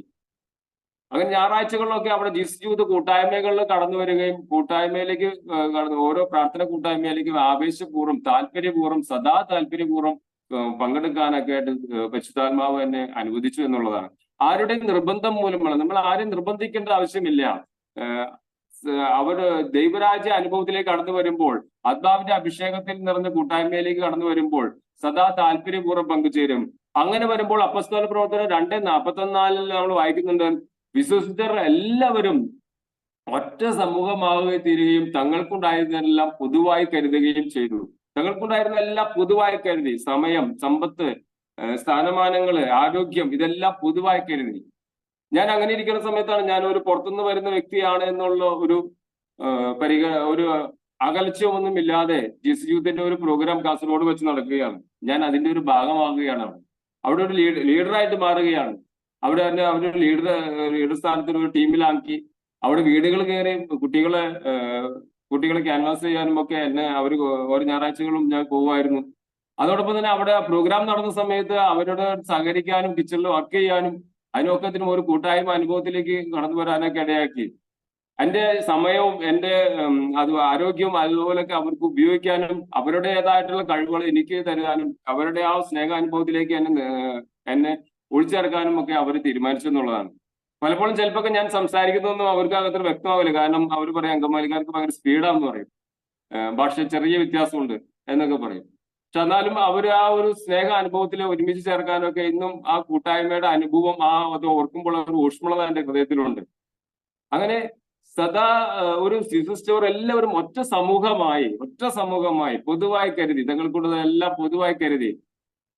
അങ്ങനെ സഭാ കൂട്ടായ്മകൾ പിന്നെ വളരുകയാണ്. വളർച്ച എന്ന് പറയുമ്പോൾ ദൈവരാജ്യത്തിലെ വളർച്ചയാണ് നമുക്ക് കാണാൻ സാധിക്കും. അവർ ഏക മനസ്സോടെ താല്പര്യപൂർവ്വം അനുദിനം ദേവാലയത്തിൽ ഒന്നിച്ചുകൂടുകയും ഭവനം തോറും അപ്പം മുറിക്കുകയും ഹൃദയലാളിത്യത്തോടും ആഹ്ലാദത്തോടും കൂടെ ഭക്ഷണത്തിൽ പങ്കുചേരുകയും ചെയ്തു. തുടർന്ന് എന്റെ അങ്ങോട്ട് 2002 തുടങ്ങി ഇന്ന് വരെ ഞാൻ വിശുദ്ധ കുർബാനയിൽ മുടക്കം വരുത്തിയിട്ടില്ല. അത്യാവശ്യം ഇപ്പോൾ കുറച്ച് നാളുകൾ ഒരു ആക്സിഡന്റ് ഒക്കെ പറ്റി കടന്നു. അങ്ങനെ ഒരു കൊറോണ വന്നപ്പോൾ ഞങ്ങൾ എവിടെയെങ്കിലുമൊക്കെ കുർബാന ഉണ്ടോ എന്ന് അന്വേഷിച്ച് പോകുമായിരുന്നു. അത്രയ്ക്ക് പറ്റാത്ത സമയത്ത് മാത്രമാണ് പോകാതിരുന്നിട്ടുള്ളൂ, ഹോസ്പിറ്റലായ സമയത്തൊക്കെ. അനുദിനം ദേവാലയത്തിൽ ഒന്നിച്ചു കൂടുന്ന ഒരവസ്ഥയുണ്ടായിരുന്നു. കൂട്ടായ്മ അനുഭവത്തിൽ വരുമ്പോൾ നമ്മൾ അനുദിനം ദൈവികമായിട്ടുള്ള കൂട്ടായ്മ ആഘോഷിക്കും. അതുപോലെ അപ്പം മുറിക്കൽ, ഭവനം കൂടെ ഒന്നിച്ചുകൂടും, ആഹ്ലാദം ഉണ്ടാകും, ഹൃദയ ലാളിത്യത്തോടെ ഭക്ഷണത്തിൽ പങ്കുചേരും, മറ്റുള്ള എല്ലാ കൂട്ടായ്മകളിലേക്കും കടന്നു ചെന്നു. അങ്ങനെ കൂട്ടായ്മ അനുഭവം നമ്മെ ഒരു ഹൃദയ ലാളിത്യത്തോടെ, ഒരു ഒരുമയോടെ, ഒരപ്പന്റെ മക്കളാണെന്നുള്ള ഒരു ചിന്തയിലൂടെ വളർത്തും. യേശുവിന്റെ ആ കൂട്ടായ്മ അനുഭവത്തിൽ നമുക്ക് കാണാനായിട്ട് സാധിക്കും. യേശു തന്റെ ദൗത്യം ആരംഭിക്കുമ്പോൾ തന്നെ 12 ശിഷ്യന്മാർ തെരഞ്ഞെടുത്ത ഒരു കൂട്ടായ്മയിലാണ് യേശു തന്റെ ദൗത്യം ആരംഭിക്കുന്നത്. യേശുവിന് ഒരു കോർ ടീം ഉണ്ടായിരുന്നു. പത്രോസ്, യാക്കോബ്, യോഹന്നാൻ എന്ന് പറഞ്ഞൊരു കോർ ടീം എവിടെ പോയാലും ഉണ്ടായിരുന്നു. പ്രാർത്ഥിക്കുമ്പോൾ രൂപാന്തരീകരണ വേളയിലും ഈ കോർ ടീമും കൊണ്ടാണ് യേശു പോകുന്നതെന്ന് നമുക്ക് കാണാൻ സാധിക്കും. അപ്പൊ അങ്ങനെ ഒരു കൂട്ടായ്മയിൽ നിന്നുകൊണ്ടാണ് യേശുവിന്റെ പ്രവർത്തനവും എല്ലാം സാധിക്കുന്നത്. ഏക മനസ്സായിരുന്നു, ഹൃദയ ലാളിത്യം ഉണ്ടായിരുന്നു, ആഹ്ലാദത്തോടെ ഭക്ഷണത്തിൽ പങ്കുചേരുകയും ചെയ്യുന്നു. ഇനി നമുക്ക് കാണാൻ സാധിക്കും കൂട്ടായ്മയിൽ എന്ത് സംഭവിക്കുന്നതെന്ന് നമുക്ക് കാണാൻ സാധിക്കും. കൂട്ടായ്മയിൽ ബന്ധങ്ങൾ വളരുന്നു. എന്റെ കൂട്ടായ്മ അനുഭവത്തിലൂടെ പല വ്യക്തികളുമായിട്ടുള്ള നല്ല ബന്ധങ്ങൾ വളരാനായിട്ട് സാധിച്ചു. അതുവരെ ഉണ്ടായിരുന്ന കൂട്ടായ്മയിൽ നിന്നും ഒക്കെ പിന്നോട്ട് മാറിക്കൊണ്ട് ഇന്നും അവരുകൊണ്ട് സുഹൃത്തുക്കളായിട്ട് ഇന്നും എന്റെ സുഹൃത്ത് വലയത്തിലുണ്ടെങ്കിലും അവരുടെ കൂട്ടായ്മ അനുഭവത്തിൽ ഞാൻ പങ്കുചേരുന്നില്ല എന്ന് മാത്രമാണുള്ളത്. എന്നാൽ ഇപ്പോൾ ദൈവികമായിട്ടുള്ള കൂട്ടായ്മ അനുഭവത്തിൽ സാധിക്കുമ്പോൾ ദൈവികമായിട്ടുള്ള ഒരു ബന്ധത്തിലേക്ക് വളരാനായിട്ട് സാധിക്കും. ഏക മനസ്സായിട്ട് നമുക്ക് നമ്മൾ ഒരു ഏക മനസ്സാവുന്നു. പ്രാർത്ഥനയിൽ ഒരു ഏക മനസ്സായിട്ട് വളരാനായിട്ട് സാധിക്കുന്നു. അവിടെ സ്നേഹം വളരുന്നു, പരസ്പരമുള്ള സ്നേഹം അവിടെ വളരുകയാണ്. അതുപോലെ പങ്കുവെക്കല്, സമർപ്പണം ആഴപ്പെടുന്നു. കൂട്ടായ്മ ജീവിത അനുഭവത്തിലൂടെ കടന്നു വന്നപ്പോൾ ഞങ്ങൾ ഒരു സെൽ ഗ്രൂപ്പ് ഉണ്ടായിരുന്നു. ഒരു 4 പേരടങ്ങുന്ന ഒരു സെൽ ഗ്രൂപ്പ് എന്ന് പറയുമ്പോൾ ഒരേ മനസ്സോടെ പ്രാർത്ഥിക്കുന്ന 4 വ്യക്തികൾ അല്ലെങ്കിൽ 3-4 വ്യക്തികൾ കൂടുന്ന ഒരു ഗ്രൂപ്പ് സെൽ ഗ്രൂപ്പ് എന്ന് പറയുന്നത്. ഞങ്ങൾ സെൽ ഗ്രൂപ്പ് ഉണ്ടായിരുന്നു. അവിടെ ഞങ്ങൾ 4 പേരും മാസത്തിൽ ഒരിക്കലും ഒക്കെ ഒരുമിച്ച് കൂടും. 4 പേര് 4 സ്ഥലത്തുള്ളവരാണ്. എറണാകുളത്തും പത്തനംതിട്ടയിലും, ഒരാൾ കോതങ്കലം, പിന്നെ ഞാൻ അങ്കമാലി, അങ്ങനെ 4 സ്ഥലത്തുള്ളവരാണെങ്കിലും ഒരുമിച്ച് കൂടുമായിരുന്നു. ഒരുമിച്ച് കൂടി പ്രാർത്ഥിക്കും. ഒരുമിച്ച് കൂടി പ്രാർത്ഥിക്കുമ്പോൾ ഏക മനസ്സോടെയാണ് പ്രാർത്ഥന നടക്കുന്നത്. ഈ ഏക മനസ്സോടെ ഒരു മാസത്തിൽ ഒരിക്കൽ ഒരുമിച്ച് പ്രാർത്ഥന നടക്കുമ്പോൾ അത് കഴിഞ്ഞ് പിന്നീട് ഞങ്ങളുടെ മേഖലകളിലേക്കൊക്കെ പോകുമ്പോഴും ഞങ്ങൾ പരസ്പരം ഈ ഓർത്ത് പ്രാർത്ഥനയിൽ ഉണ്ടാകരുത്. അതിന്റെ ഒരു കാരണം എന്ന് പറഞ്ഞാൽ ഈ പരിശുദ്ധാത്മാവിന്റെ പ്രവർത്തനമാവാൻ ഞങ്ങളിൽ വളരെ ആഴമായിട്ട് നടന്ന സമയങ്ങളായിരുന്നു. ഇപ്പൊ ഞാനിവിടെ എന്ത് ഡ്രസ് ഇട്ടിട്ട് ഇരിക്കുന്നു എന്നുള്ള, അല്ലെങ്കിൽ ഞാൻ ഇവിടെ എന്തെങ്കിലും വിഷമിച്ചിരിക്കുന്നു, സങ്കടപ്പെട്ടിരിക്കുന്നു എന്ന് ഇരിക്കുമ്പോൾ ഞങ്ങൾ ഈ കൂട്ടായ്മയുള്ള ആരെങ്കിലും ആ ഒരു മെസ്സേജ് കിട്ടും. അപ്പൊ വിളിക്കും എന്താണ് നിനക്കിന്ന് പറ്റിയത്, ഏത് അവസ്ഥയിൽ നീ ഈ അവസ്ഥയിലൂടെ കടന്നു പോവുകയാണോ, ഞങ്ങൾ പ്രാർത്ഥിക്കാം. അങ്ങനെ ഒരു മനസ്സോടെ ആയിരിക്കുമ്പോൾ തീർച്ചയായിട്ടും ഏക മനസ്സ് അനുഭവത്തിലൂടെ കടന്നു വരുമ്പോൾ മറ്റുള്ളവരുടെ ഉള്ളിലേക്ക് സ്നേഹം വളരുകയാണ്. അവിടെ പങ്കുവെക്കൽ അവിടെ വളരുന്നു. നമുക്കുള്ള സമ്പത്ത്, നമുക്കുള്ള നമ്മുടെ സ്ഥാനമാനങ്ങൾ, നമ്മുടെ വസ്തുവകകൾ, നമ്മുടെ ആരോഗ്യം, നമ്മുടെ കഴിവുകൾ എല്ലാം അവിടെ പങ്കുവെക്കൽ വളരുകയാണ്. അവരുടെ സങ്കടങ്ങൾ മനസ്സിലാക്കി അവരിലേക്ക് ഇറങ്ങിച്ചെല്ലാനായിട്ട് നമുക്ക് സാധിക്കുകയാണ്. കൂട്ടായ്മ അനുഭവത്തിലേക്ക് കടന്നു വരുമ്പോൾ പങ്കുവെക്കൽ എന്ന് പറയുമ്പോൾ ഇപ്പോൾ ആ സുഹൃത്തിനോട് പറയുകയാണ് ഞാൻ പ്രാർത്ഥിക്കാം, അത് തന്നെ ഒരു പങ്കുവെക്കൽ അനുഭവമാണ്. ആ പ്രാർത്ഥിക്കാം എന്ന് പറയുമ്പോൾ അവന്റെ ഒരു മിനിറ്റ് സമയമെങ്കിലും എനിക്ക് വേണ്ടി അവിടെ സ്പെൻഡ് ചെയ്യുന്നുണ്ട്. അതുപോലെ സമർപ്പണം ആഴപ്പെടുന്നുണ്ട്. എനിക്ക് വേണ്ടി അവൻ അവിടെ ഒരു സമർപ്പണം നടത്തുന്നുണ്ട്.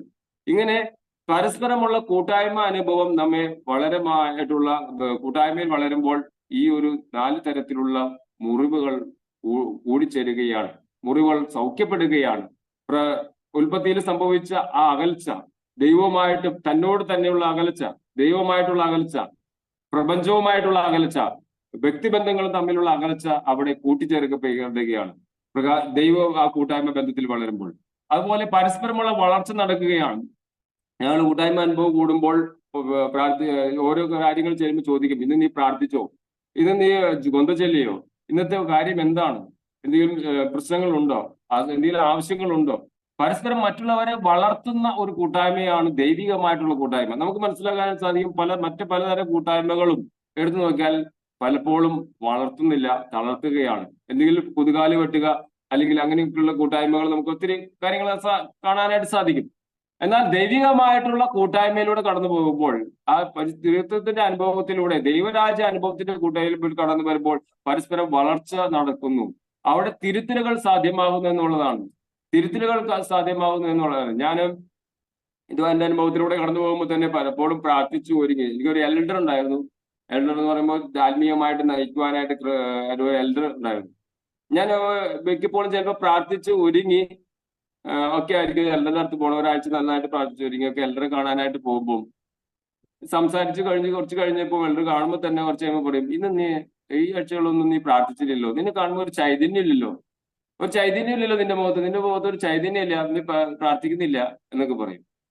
പക്ഷെ അപ്പൊ എനിക്ക് സങ്കടമാവും. പക്ഷെ ഞാൻ പ്രാർത്ഥിച്ചിട്ടുണ്ട്. പക്ഷെ അത് കുറച്ച് കഴിഞ്ഞ് ഞാൻ തിരിച്ചു വന്നപ്പോൾ ഞാൻ അതിനെക്കുറിച്ച് ചിന്തിക്കും, എന്തുകൊണ്ട് എന്നോട് അങ്ങനെ പറഞ്ഞു, എന്നിൽ എന്തെങ്കിലും കുറവുകളുണ്ടോ, ആ കുറവുകളുണ്ടെങ്കിൽ ഞാൻ കണ്ടെത്തും. ഇനിയും കണ്ടെത്തി പിന്നെ എനിക്കൊരു വാശിയായി, ഒരു പ്രത്യേക തരം വാശിയായി. പിന്നെ ഞാൻ കൂടുതൽ പ്രാർത്ഥിക്കും, കൂടുതൽ തീക്ഷ്ണതയോടെ വചനം വായിക്കും. അടുത്ത ആഴ്ച കുറച്ചും കൂടി ദൈവികമായിട്ട് അടുത്ത് വരാനായിട്ട് പരിശ്രമിക്കും. അങ്ങനെ ആ തിരുത്തലുകൾ എന്റെ ജീവിതത്തെ ഞാൻ വളർത്തിയെന്നുള്ളതാണ്. പലപ്പോഴും എന്നെ കാണുമ്പോഴൊക്കെ പറയുമായിരുന്നു. ചിലപ്പോഴൊക്കെ കാണുമ്പോൾ പറയും, കൊള്ളാം, നന്നായിട്ടുണ്ട്, അല്ലെങ്കിൽ പ്രാർത്ഥിക്കുന്നുണ്ടെന്ന് പറയും. പലപ്പോഴും എന്നെ ശ്വാസിക്കുന്നുണ്ടായിരുന്നു. പലപ്പോഴും എന്നോട് മര്യാദ പ്രാർത്ഥിക്കണമെന്ന് പറയുന്നുണ്ടായിരുന്നു, വഴക്ക് പറയുന്നുണ്ടായിരുന്നു. ഈ വഴക്ക് പറയലുകളും തിരുത്തലുകളും ഒക്കെ എന്റെ ജീവിതത്തെ വളർത്തി എന്നുള്ളതാണ്. കാരണം ദൈവമായിട്ടുള്ള ഒരു കൂട്ടായ്മ ബന്ധത്തില് എനിക്ക് ആയിരിക്കുവാൻ സാധിച്ചു എന്നതുകൊണ്ട് തന്നെ ഈ തിരുത്തലുകൾ എനിക്ക് സ്വീകരിക്കാനായിട്ട് സാധിച്ചു. അതുകൊണ്ട് തന്നെ ഈ തിരുത്തലുകൾ എന്റെ ജീവിതത്തെ സ്വീകരിച്ചത് കൊണ്ട് തന്നെ ആ തിരുത്തലുകളിൽ പരിശുദ്ധാത്മാവ് എന്നെ പടിപടിയായിട്ട് വളർത്തി. അതിനുശേഷം പിന്നീട് ഞാനൊരു ധ്യാന ടീമിലായി.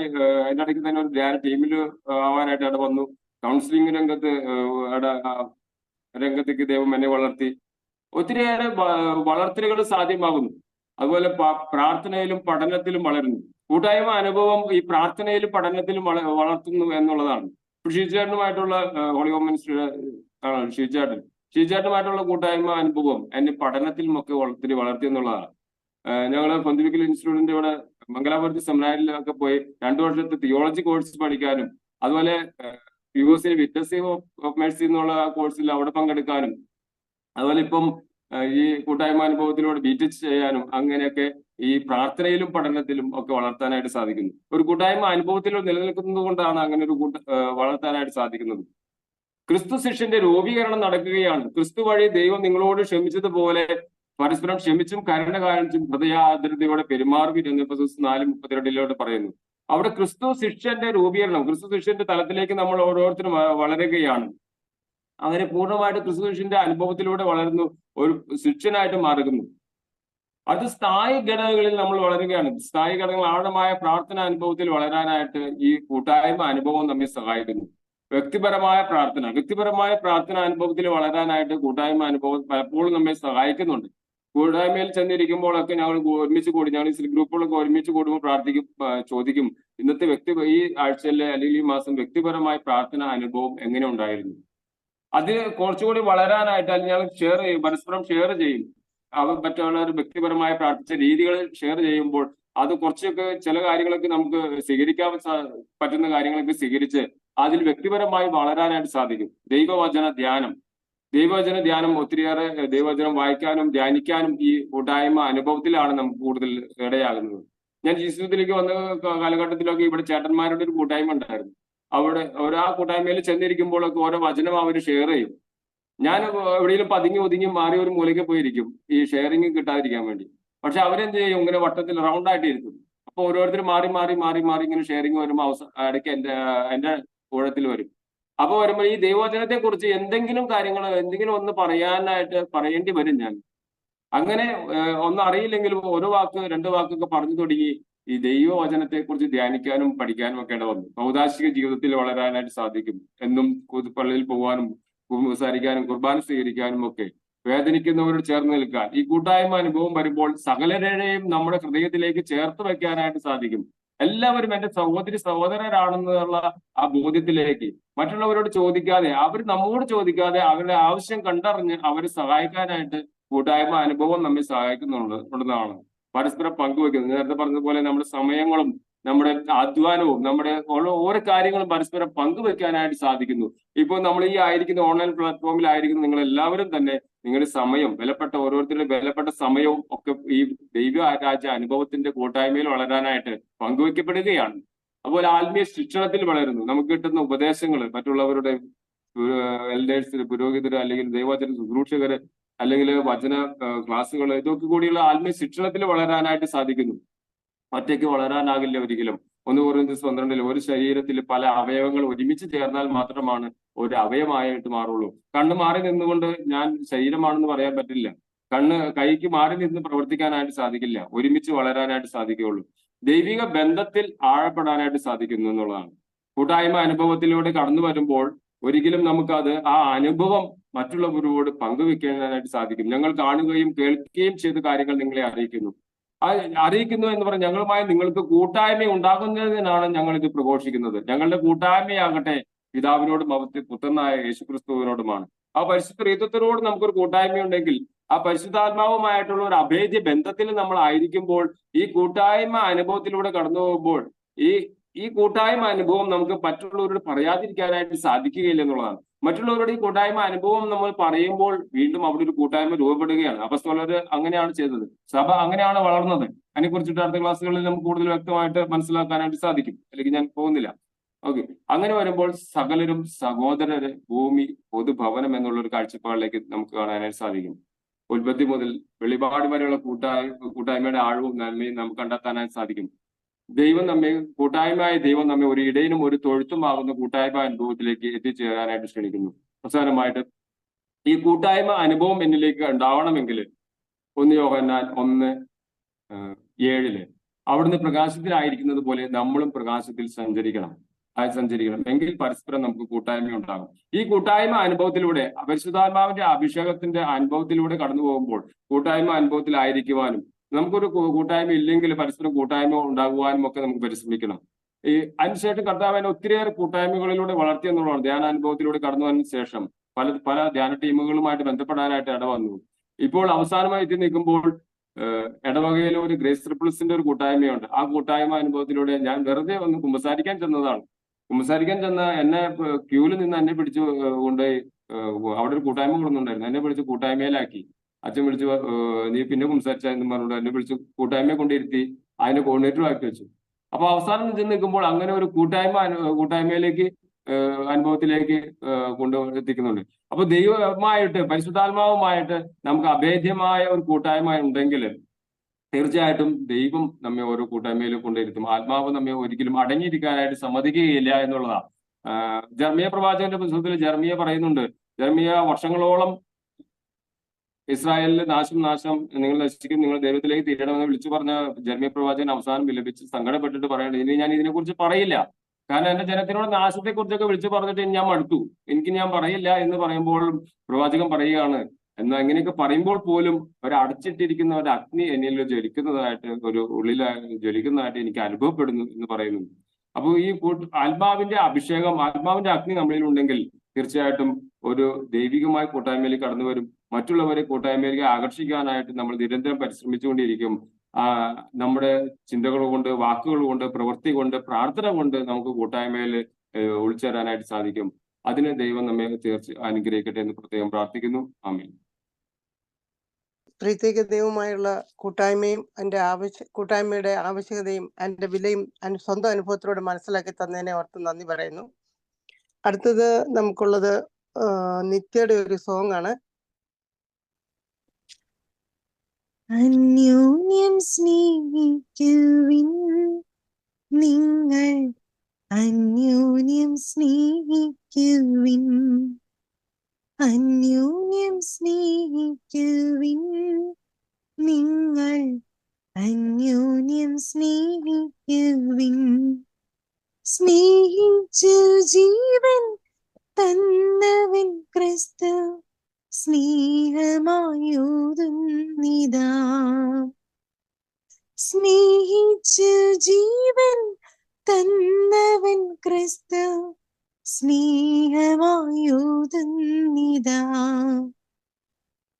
അന്യോന്യം സ്നേഹിക്കുവിൻ നിങ്ങൾ, അന്യോന്യം സ്നേഹിക്കുവിൻ. അന്യർത്തൻ ദുഃഖത്തിൽ പങ്കുചേർന്നിടണം, ആർദ്രത കാട്ടിയിടണം. അന്യർത്തൻ ദുഃഖത്തിൽ പങ്കുചേർന്നിടണം, ആർദ്രത കാട്ടിയിടണം. ഉള്ളതിൽ പങ്കു നാം അഗതികൾക്കായി അറിഞ്ഞു നൽകണം മടിച്ചിടാതെ. ഉള്ളതിൽ പങ്കു നാം അഗതികൾക്കായി അറിഞ്ഞു നൽകണം മടിച്ചിടാതെ. അന്യോന്യം സ്നേഹിക്കുവിൻ നിങ്ങൾ, അന്യോന്യം സ്നേഹിക്കുവിൻ, അന്യോന്യം സ്നേഹിക്കുവിൻ നിങ്ങൾ, അന്യോന്യം സ്നേഹിക്കുവിൻ. Thank you Nithya for the nice song. അടുത്തത് നമുക്ക് റവറൻഡ് ഡോക്ടർ ജോഷി മയാറ്റിൽ അച്ഛനെ കുടുംബവും കൂട്ടായ്മയും എന്ന സബ്ജക്റ്റിനെ കുറിച്ച് സംസാരിക്കാനായിട്ട് സ്നേഹത്തോടെ സ്വാഗതം ചെയ്യുന്നു. അച്ഛ ഈശോമിശിഹായ്ക്ക് സ്തുതിയായിരിക്കട്ടെ. തീരുന്നതിന് മുമ്പ് ഞങ്ങൾക്ക് ഒരു ബ്ലെസ്സിംഗ് കൂടെ തരണേ. താങ്ക് യു അച്ഛ. അപ്പോ പ്രിയപ്പെട്ടവരെ, ദൈവത്തിന് നമുക്ക് നന്ദി പറയാം. ഇന്ന് നമ്മൾ കുടുംബവും കൂട്ടായ്മ അതിലേക്കാണ് പ്രവേശിക്കുന്ന ജോൺസൺ കൂട്ടായ്മയെ കുറിച്ച് വളരെ വിശാലമായും ലൈഫ് ബന്ധപ്പെടുത്തിക്കൊണ്ടും ഭംഗിയായിട്ട് സംസാരിച്ചു. നമ്മള് കൂട്ടായ്മ കുടുംബത്തിൽ എന്ന് പറയുമ്പോൾ സ്വാഭാവികമായിട്ട് നമ്മുടെ ചിന്ത ആദ്യമായിട്ട് പോകുന്നത് ഭാര്യ ഭർത്തൃ ബന്ധത്തിലേക്ക് തന്നെയാണ്, ഒരു സംശയം വേണ്ട. അത് ഉൽപ്പത്തി 2:24 നമ്മൾ വായിക്കുന്നുണ്ട്. അവൻ മാതാപിതാക്കളെ വിട്ട് എന്ന് പറയുമ്പോൾ ഒരു കാര്യം നമ്മൾ മനസ്സിലാക്കേണ്ടത്, അന്നത്തെ പശ്ചാത്തലത്തിൽ, ഇസ്രായേലിന്റെ പശ്ചാത്തലത്തിൽ അത് ഒരു കൂട്ടുകുടുംബ സംവിധാനമായിരുന്നു. അല്ലാതെ നമ്മുടെ ഇന്നത്തെ സിറ്റിയിലെ ചിന്തയൊന്നും ഉണ്ടാവരുത്. കല്യാണം കഴിച്ചാൽ ഉടനെ അവര് വേറെ സ്ഥലം മാറി. അപ്പോ ഒരു ഇമോഷണൽ ആയിട്ടുള്ള ഡിറ്റാച്ച്മെന്റ് എന്നോ അല്ലെങ്കിൽ ജോഗ്രഫിക്കൽ ആയിട്ടുള്ള ഡിറ്റാച്ച്മെന്റ് എന്നോ ഒന്നും അതിലർത്ഥമില്ല കേട്ടോ.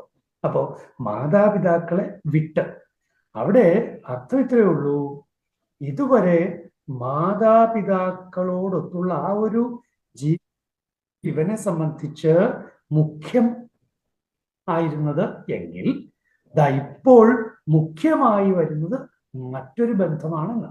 അതാണ് അതിന്റെ അർത്ഥം. മുഖ്യമായി വരുന്നത് മറ്റൊരു ബന്ധമാണ്. അപ്പോഴ് മാതാപിതാക്കളെ വിട്ട് അവൻ തൻ്റെ ഭാര്യയോട് ചേരും. തബക് എന്നുള്ളതാണ് അവിടെ ഉപയോഗിച്ചിരിക്കുന്ന ക്രിയാപദം. ഭാര്യയോട് ചേരും. എന്നിട്ട്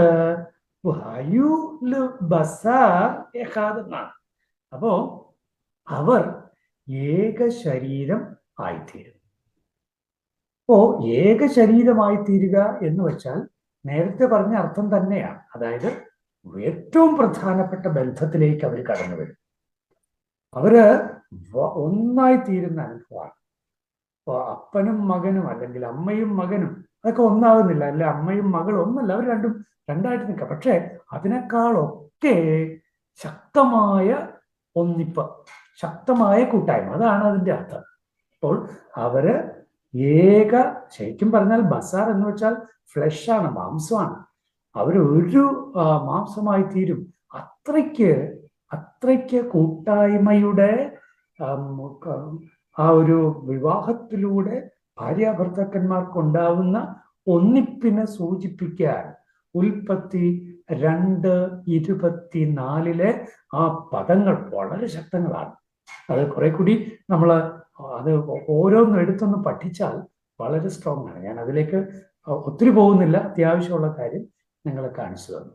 അപ്പോൾ ഭാര്യ ഭർത്താക്കന്മാരുടെ ഇടയിലെ കൂട്ടായ്മ ഒന്ന് ആലോചിച്ച് നോക്കുക. നിങ്ങള് വിവാഹ ജീവിതത്തിലേക്ക് പ്രവേശിച്ചവര്, നിങ്ങൾ തമ്മിലുള്ള ബന്ധം, കൂട്ടായ്മ, ഐക്യം, നിങ്ങളുടെ ഇടയിലുള്ള ബന്ധം എത്രമാത്രമാണോ അത്രമാത്രം സ്മൂത്ത് ആയിരിക്കും നിങ്ങളുടെ മറ്റെല്ലാ ജീവിത അവസ്ഥകളും. ശരിയാണ്, ക്ഷീണമുണ്ടാകാം, ഒരാൾക്ക് രോഗമുണ്ടാകാം, ഒരാൾക്ക് ബുദ്ധിമുട്ട് തോന്നിയേക്കാം, ഒരാൾക്ക് അല്പം ഡിസ്കറേജ്ഡ് ആയിട്ട് പോയിട്ടുണ്ടാകാം, ഒരാൾക്ക് ഉത്സാഹമില്ലാത്ത അവസ്ഥ ഉണ്ടാകാം. പക്ഷെ മറ്റേയാള് ബലപ്പെടുത്തുന്നു. ആ രീതിയിൽ കൂട്ടായ്മ സുപ്രധാനമാണ്. അത് ഏറ്റവും പ്രധാനമായിട്ടുള്ളത് എനിക്ക് തോന്നുന്നു നിങ്ങൾ തമ്മിലുള്ള ആത്മീയമായ ഏറ്റവും പ്രധാനപ്പെട്ട കാര്യം, ആത്മീയമായ ഒപ്പം മാനസികമായ ഒന്നിപ്പ്, മാനസികമായ നിങ്ങളുടെ ഏക അവസ്ഥ, ഏക ആയിരിക്കുന്ന അവസ്ഥ, അത് വളരെ പ്രധാനപ്പെട്ടത് തന്നെയാണ്. തീർച്ചയായിട്ടും അതോട് ബന്ധപ്പെട്ടത് തന്നെയാണ് ശാരീരികമായ ഒന്നിപ്പിന്റെ ഒക്കെ തലങ്ങൾ. ഇതെല്ലാം നിങ്ങളുടെ ദമ്പതികളുടെ കൂട്ടായ്മയുടെ തലം തന്നെയാണ്. ഇനി നോക്കൂ, നിങ്ങളുടെ ഈ ഒന്നിപ്പിന്റെ ഫലവും കൂടിയാണ് നിങ്ങളുടെ മക്കളും അതുപോലെ നിങ്ങളുടെ തലമുറകളും. ഇപ്പോഴ് കുടുംബം, കൂട്ടായ്മ എന്ന് പറയുന്നത് ഈ ദമ്പതികളിൽ ആരംഭിക്കുന്നു, പിന്നീടുള്ളത് കേട്ടോ. നിങ്ങളുടെ മാതാപിതാക്കളിൽ നിങ്ങളുടെ അസ്തിത്വം ഉണ്ടായി എങ്കിൽ ഇതുപോലെ തന്നെ നിങ്ങളിൽ നിങ്ങളുടെ തലമുറകളുടെ ആരംഭമാണ്. വലിയൊരു കൂട്ടായ്മയിലേക്കാണ്. മക്കളെ എത്ര കരുതലോടെയാണ് നിങ്ങൾ കാത്തുപാലിക്കുന്നത്. അവിടുത്തെ കൂട്ടായ്മ എന്ന് പറയുന്നത് സാധാരണ രീതിയിലുള്ള ഒരു ഒരു ഒരു ഒന്നിച്ചു വരവോ കാര്യങ്ങളോ അല്ലല്ലോ. എന്തുമാത്രം കണ്ണിൽ എണ്ണ ഒഴിച്ചാണ് കുഞ്ഞിനു വേണ്ടി കാത്തിരിക്കുന്നത്, കുഞ്ഞിനു വേണ്ടി ശുശ്രൂഷ ചെയ്യുന്നത്. കുഞ്ഞിന് വേണ്ടി നിങ്ങൾ സഹിക്കുന്നത്. ഒരു രോഗം കൊച്ചിന് വന്നാൽ നിങ്ങളൊന്ന് എത്ര ഇവിടെയൊക്കെ നിങ്ങളുടെ കൂട്ടായ്മ വികസിക്കുന്നതാണ്. മക്കളുടെ വികാസത്തിലൂടെ, മക്കളുടെ ജനനത്തിലൂടെയും മക്കളുടെ വളർച്ചയിലൂടെയും നിങ്ങളുടെ കൂട്ടായ്മയാണ് വലുതാവുന്നത്. കൂട്ടായ്മയെ ഒരുതരം ഗെറ്റോയിസമായിട്ട് ചിലരെങ്കിലും കരുതാറുണ്ട്. ഒന്ന് മതി എന്നൊക്കെയുള്ള നിലപാട്, അത് ഗെറ്റോയിസമാണ്. വേറെ വേണ്ട, ഇനി വേണ്ട, ഒന്ന് മതി. അത് ഗൗരവമായിട്ട് ചിന്തിക്കേണ്ട ഒരു കാലഘട്ടമാണ് ഇത്.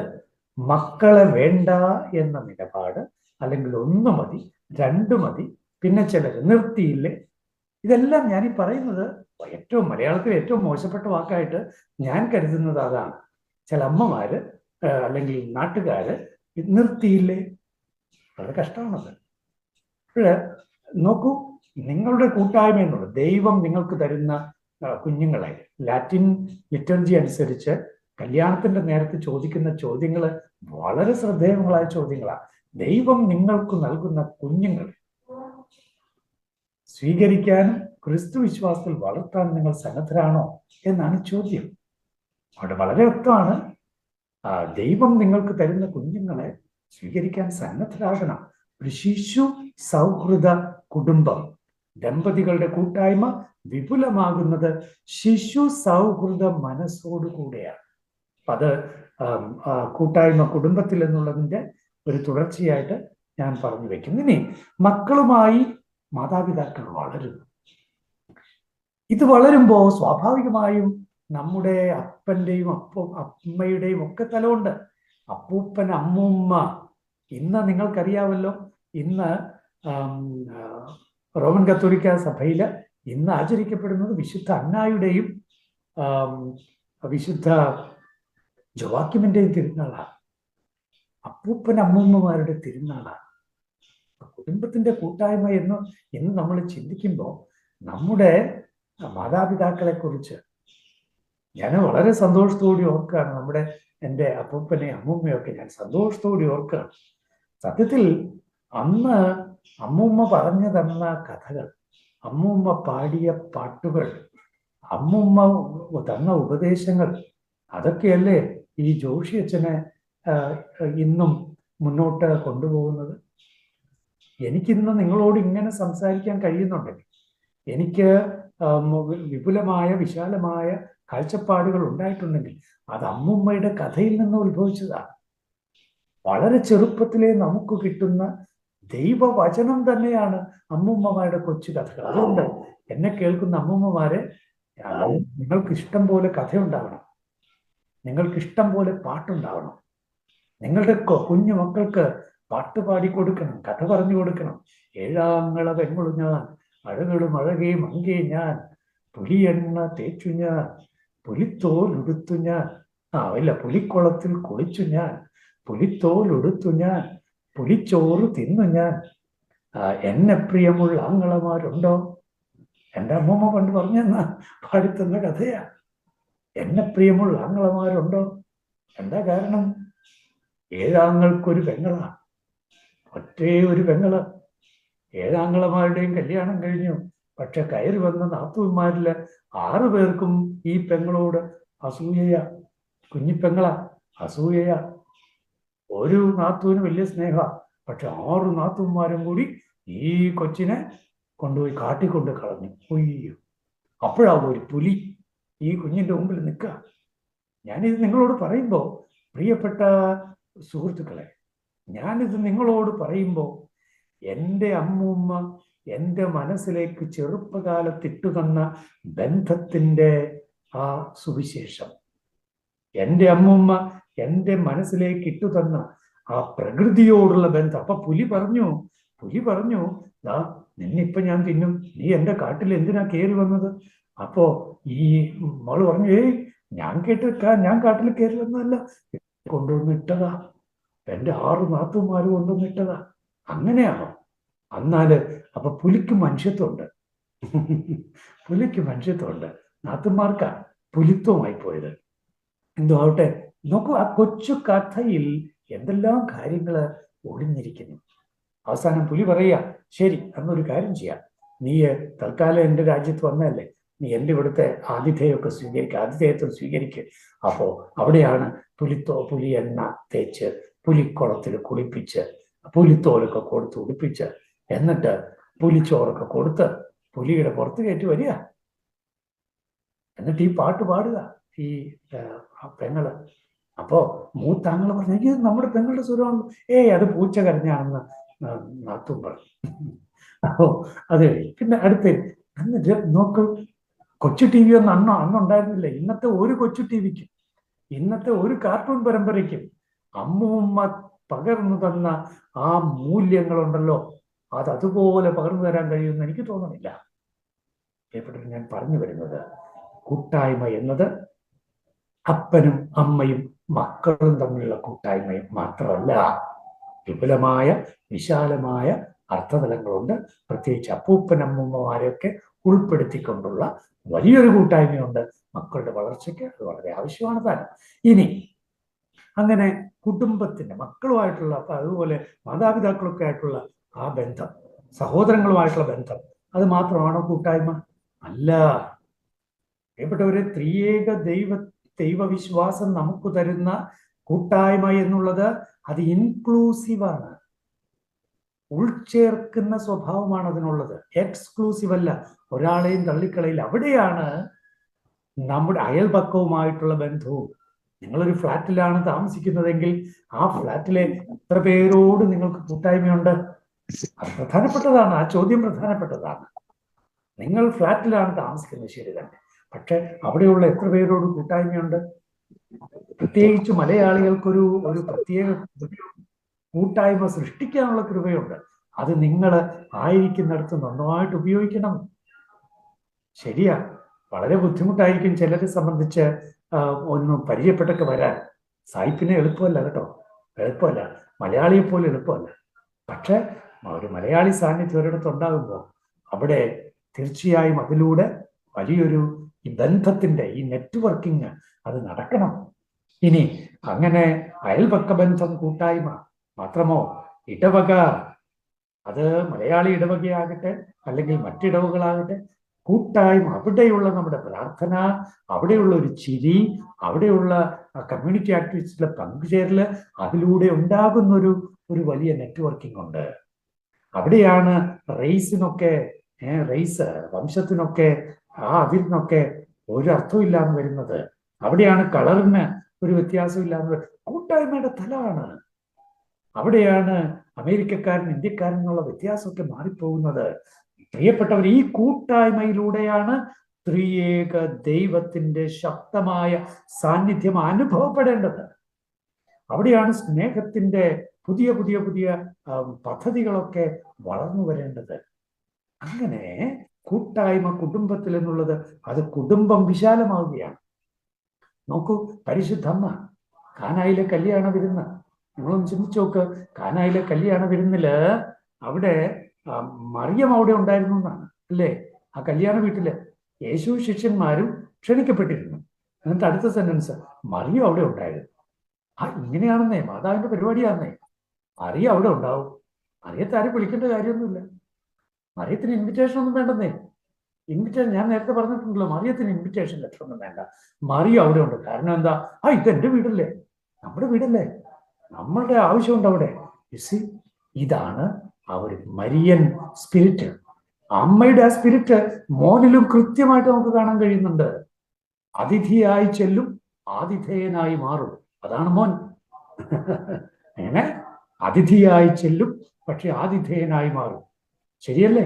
കാലയിലെ കല്യാണം വിരുന്നില് വിളിക്കപ്പെട്ടു, അവിടെ ചെന്നു, അതിഥിയായി ചെന്നു. അവസാനം വിളമ്പിക്കൊടുത്തില്ലേ?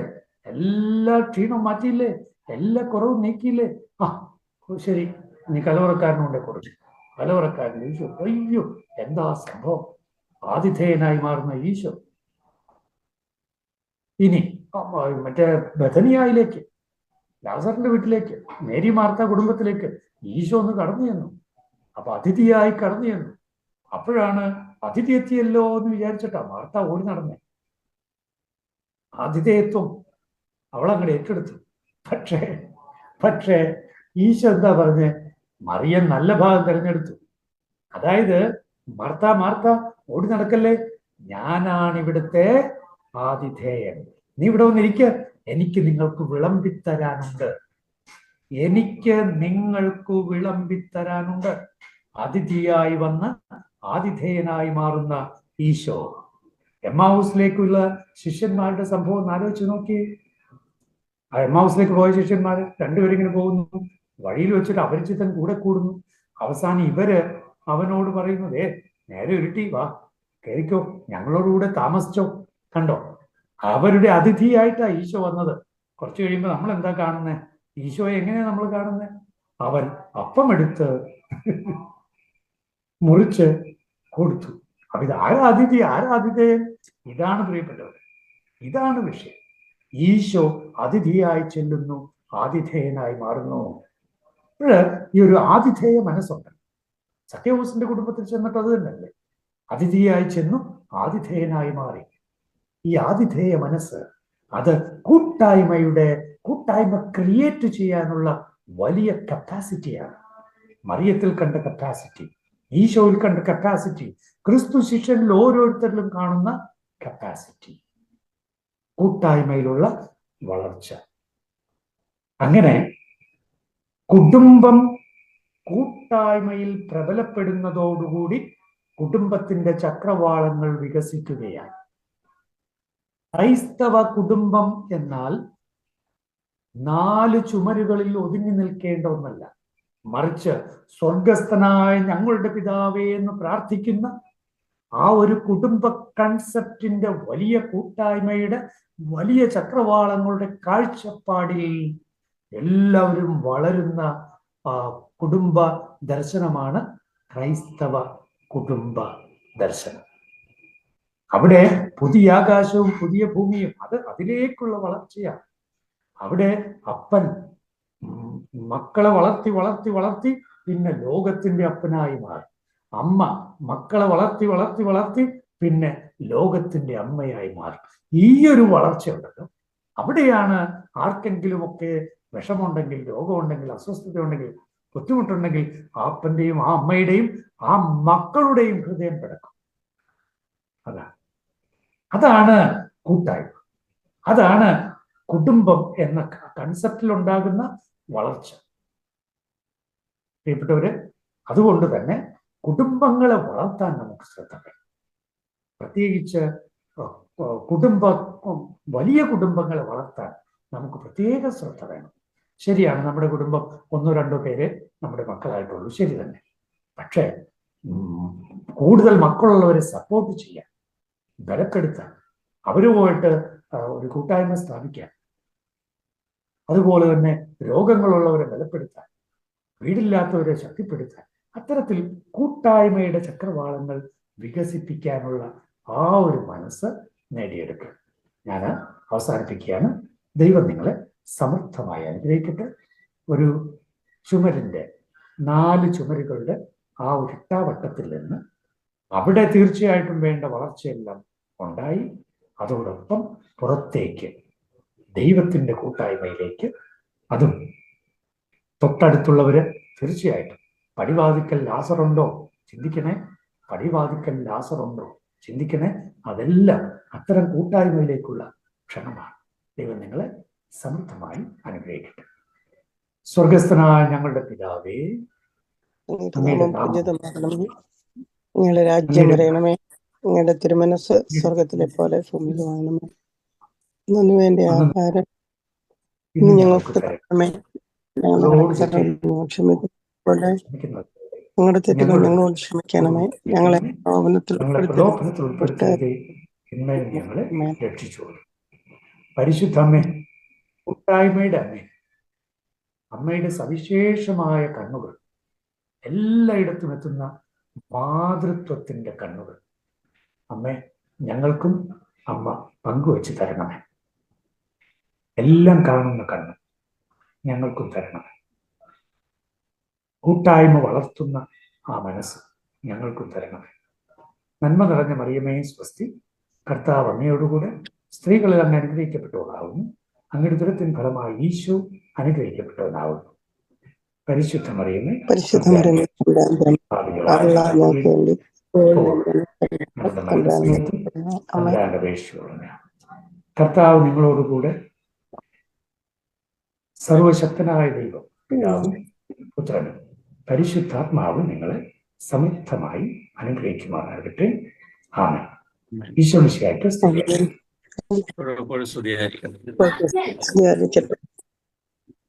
താങ്ക് യു അച്ഛാ.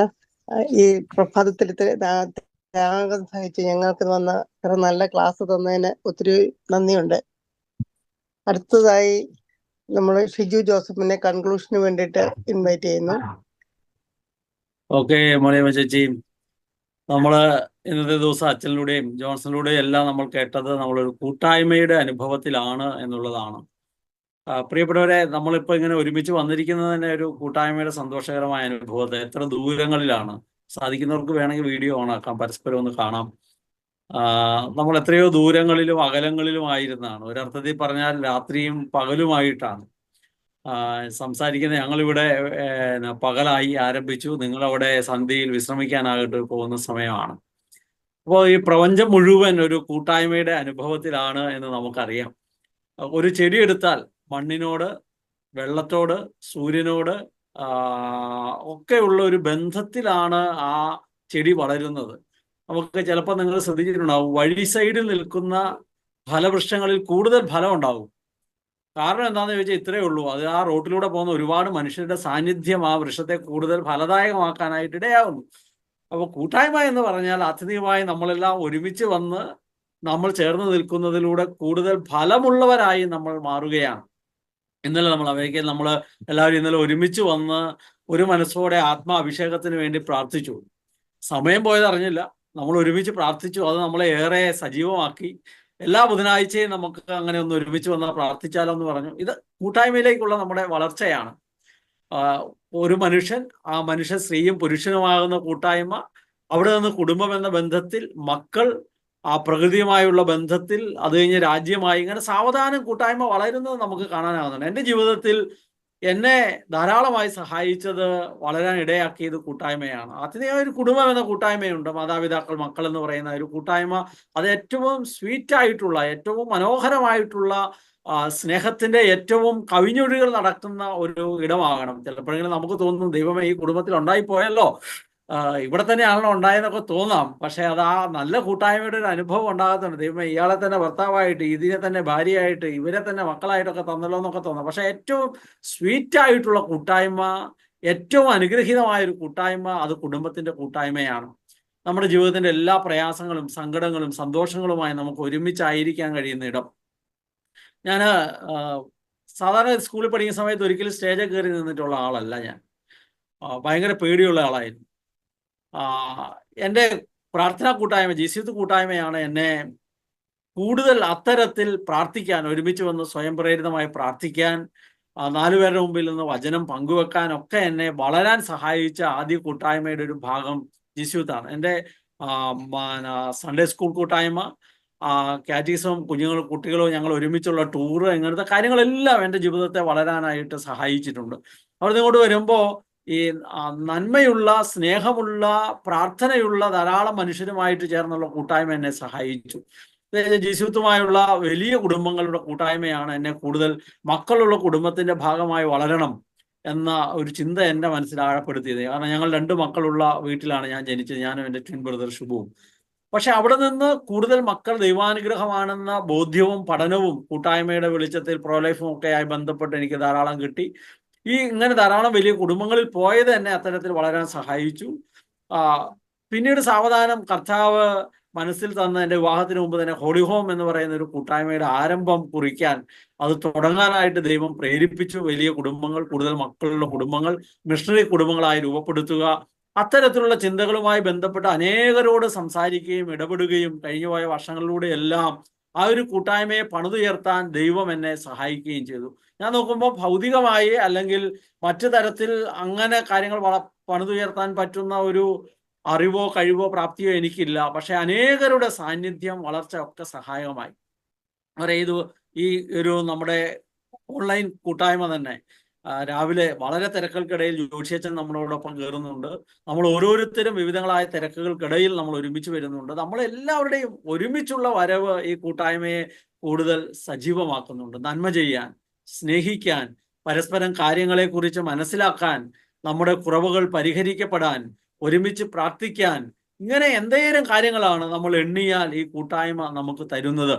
അതുകൊണ്ട് നമ്മുടെ ഒരുമിച്ച് വരവ്, ഒരുമിച്ചുള്ള കൂട്ടായ്മ ദൈവരാജ്യത്തിൽ ആദിമ അപ്പസ്തോല സമൂഹം എന്ന പോലെ ഒരു ഇടയനും ഒരു തൊഴുത്തുമാകുന്ന, എല്ലാം പൊതുവായി കരുതുന്ന, എല്ലാം പങ്കുവെക്കുന്ന വലിയ മനോഭാവത്തിലേക്ക് നമ്മളെ വളർത്തുകയാണ്.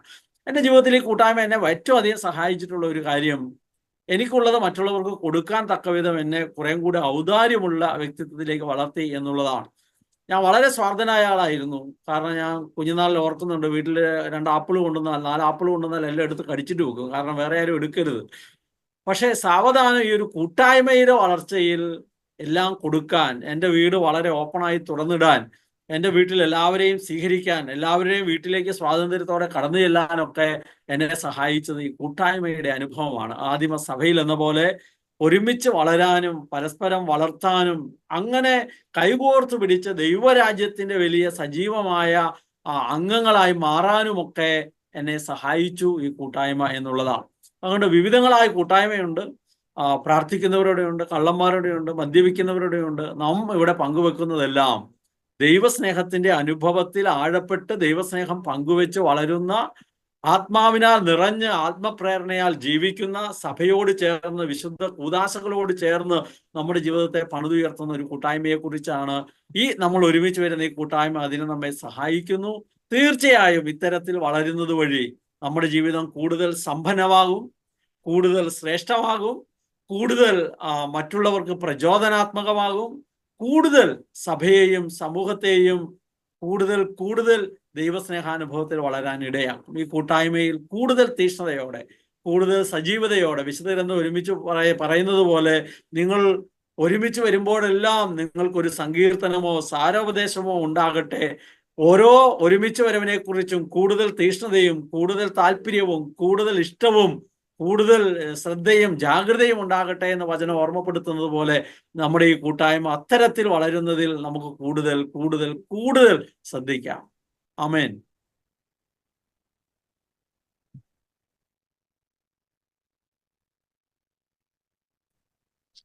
Thank you Shiju.